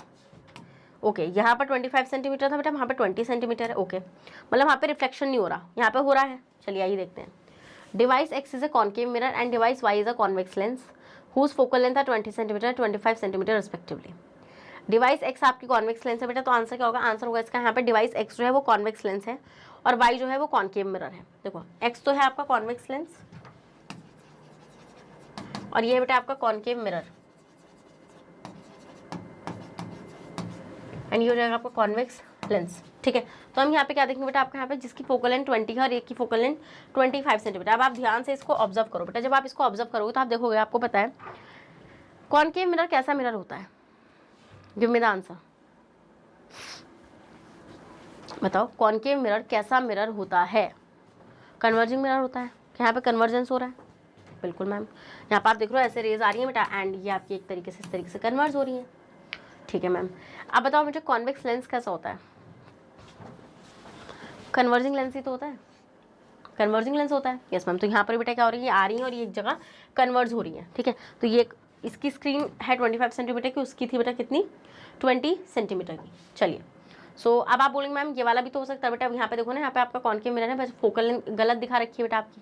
ठीक है, आप देखो ना फोकल लेंथ तो 20 और 25 ये, इसलिए ये नहीं हुआ है ना। ओके, नेक्स्ट आते हैं बेटा आपका कौन सा क्वेश्चन, 31। एक स्टूडेंट ऑब्टेन अ ब्लर्ड इमेज। बेटा एक स्टूडेंट है बेटा जिसको ब्लर्ड इमेज ऑब्टेन हुई है of a distant object on a screen using a convex lens. ठीक है, डिस्टेंट ऑब्जेक्ट की स्क्रीन पर कॉन्वेक्स लेंस को उसने यूज़ किया है।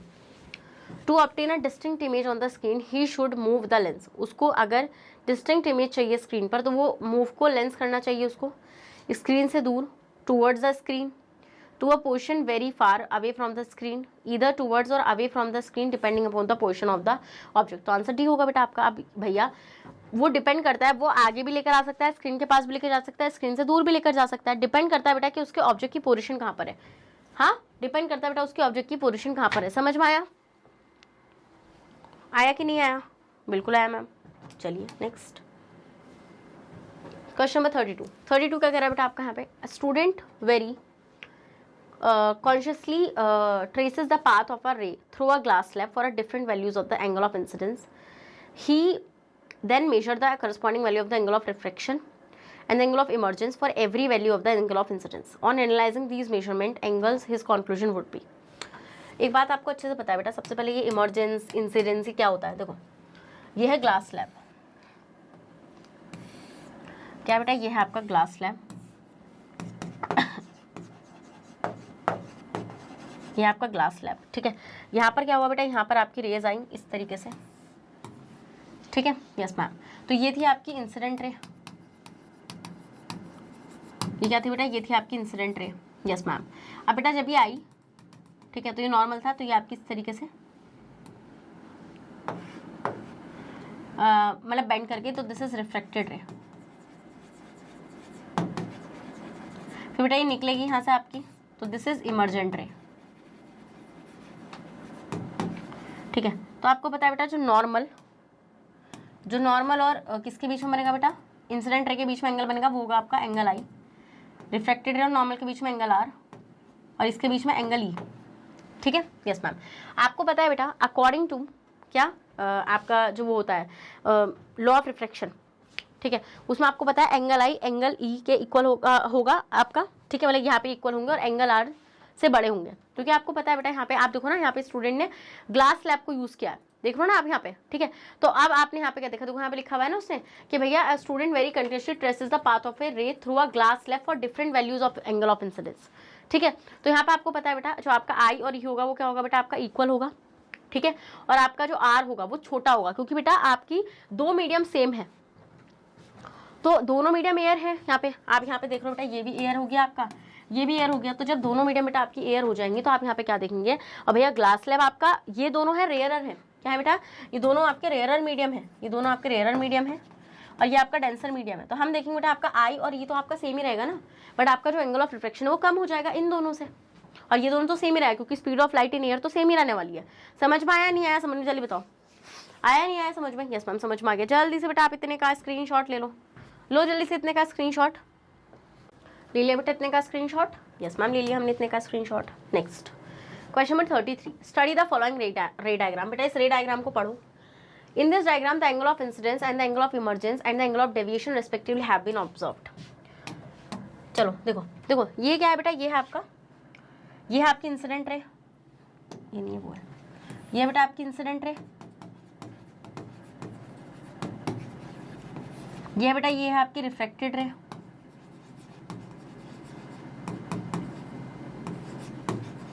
और ये है बेटा आपकी क्या, ये है आपकी इमर्जेंट रे। डन, यस मैम, ये हो गया आपकी इमर्जेंट रे, इंसिडेंट रे और रिफ्लेक्टेड रे। अब हम क्या देख रहे हैं बेटा आपका यहाँ पे कि भाई ये जो है बेटा आपका, ये क्या बोल रहे हैं यहाँ पे, जो एंगल ऑफ इंसिडेंस है, एंगल ऑफ इंसिडेंस कौन सा हो जाएगा बेटा, ये हो जाएगा आपका एंगल ऑफ इंसिडेंस, ये हो जाएगा angle of incidence. And angle of emergence, angle of emergence ये होगा, यस मैम, नॉर्मल और किसके बीच में, नॉर्मल और उसके बीच में जो बन रहा है, ठीक है, नॉर्मल और इसके बीच में जो आपके एंगल्स बन रहे हैं। तो ये बोल रहे हैं बेटा आपका यहाँ पे, और एंगल ऑफ डेविएशन, डेविएशन का मतलब क्या होता है बेटा, कितनी ये डेविएट कर गई अपने पाथ से, ठीक है। अगर ये ऐसे जाती तो ये इतनी डेविएट कर गई ना अपने पाथ से, यस मैम, इतना पाथ से वो डेविएट कर गई। तो आपका हैव बीन रिप्रेजेंटेड बाय, ये किससे रिप्रेजेंट किया जाता है बेटा, तो ये हो जाएगा आपका क्या, पी वाई और जी, क्या हो जाएगा बेटा, ये आपका पी वाई जी हो जाएगा। देखो ना आप यहाँ पे ध्यान से आप देखो बेटा, ध्यान से आप देखो, देखो नॉर्मल और इंसिडेंट रे के बीच में जो एंगल है वो है एंगल ऑफ इंसिडेंस, नॉर्मल और इमर्जेंट रे के बीच में जो एंगल है वो है बेटा आपका एंगल ऑफ इमर्जेंस। अब बेटा यहाँ से आपकी इस तरीके से जाने वाली थी ना ये, so this is the deviation वाला angle, this is the deviation वाला एंगल, यस मैम। तो इतना डेविएट कर गई ना बेटा ये अपने पाथ से, तो पी वाई जी आपका आंसर हो जाएगा। नेक्स्ट आते हैं बेटा question number 34। Okay, question number 34 क्या कह रहा है, mention the essential material to prepare soap in the laboratory. बेटा आपको एसेंशियल मटेरियल्स बताने हैं जिससे कि आप क्या कर सकते हैं बेटा, जिससे कि आप लेबोरेटरी में सोप को प्रिपेयर कर सकते हैं। Describe in brief the test for determining the nature acidic or alkaline of the reaction mixture of saponification takes place। देखो आपको ये चीज़ पता है बेटा, सोप को आप कैसे प्रिपेयर कर सकते हैं, सोप को आप प्रिपेयर कर सकते हैं, आप लीजिए ester which is CH3 COO C2H5, yes ma'am, और इसकी रिएक्शन किससे कराइए बेटा, आप इसकी रिएक्शन कराइए आप NaOH से। जब आप इसकी रिएक्शन किससे कराएंगे बेटा, NaOH से कराएंगे, तब आपको क्या मिलेगा बेटा यहाँ पे CH3 COO Na सोप मिलेगा बेटा, और साथ में आपको क्या मिलेगा बेटा C2H5OH, क्या मिलेगा बेटा, आपको मिलेगा C2H5OH, ठीक है, yes ma'am. So this is soap, this is soap here and the reaction is saponification.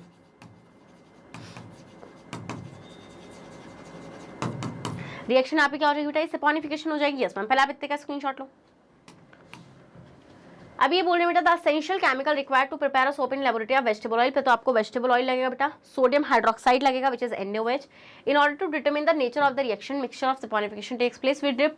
अगर बेटा आप नेचर जानना चाहते हैं रिएक्शन का, तो आप क्या करना है, आपको रेड लिटमस पेपर को डिप करना है उसमें, विच विल टर्न ब्लू। अगर बेटा वो ब्लू टर्न हो गया तो आपको पता है बेटा वो सोप है which is base. So while indicating that it is a basic mixture, तो आपको ये चीज़ पता चलेगी। देखो आपको ये चीज़ पता है ना, जो आपका सोप होता है, जो आपके सोल्यूशन में जो आपका सोप होगा बेटा, वो क्या होगा आपका, वो बेसिक होगा नेचर में। वो बेसिक कैसे है नेचर में, आपको कैसे पता चलता है, जब जो आपके पास जो रेड लिटमस पेपर होता है, क्या जो आपके पास रेड लिटमस पेपर होता है बेटा, जब वो आपका किस में टर्न हो जाता है, ब्लू लिटमस पेपर में टर्न हो जाता है बेटा, किस में टर्न हो जाता है, ब्लू लिटमस पेपर में टर्न हो जाता है, तो आपको पता चलता है कि वो मिक्सचर आपका क्या है बेटा, वो मिक्सचर है आपका बेसिक। ईजी है, चलिए स्क्रीनशॉट लीजिए। नेक्स्ट आते हैं क्वेश्चन नंबर 35।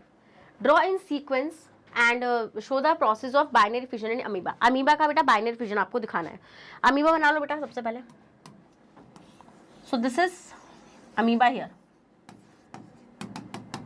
अब बेटा मान लो इसको रिप्रोड्यूस करना है, तो बाइनरी का मतलब होता है बेटा दो, फिजन का मतलब होता है टूटना, ये दो डॉटर सेल्स में टूटेगा बेटा, ठीक है। तो सबसे पहले क्या होगा बेटा, सबसे पहले इस अमीबा की बॉडी में न्यूक्लियस का डिवीजन होगा, ठीक है। तो न्यूक्लियस विल स्टार्ट डिवाइड, इस तरीके से न्यूक्लियस इलॉन्गेट करेगा, है ना,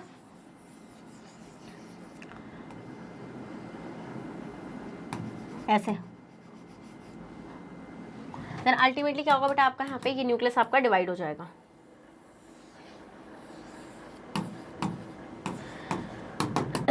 देन बाद में जब न्यूक्लियस डिवाइड होगा बेटा, उसके बाद आपको दो डॉटर अमीबाज मिलेंगे।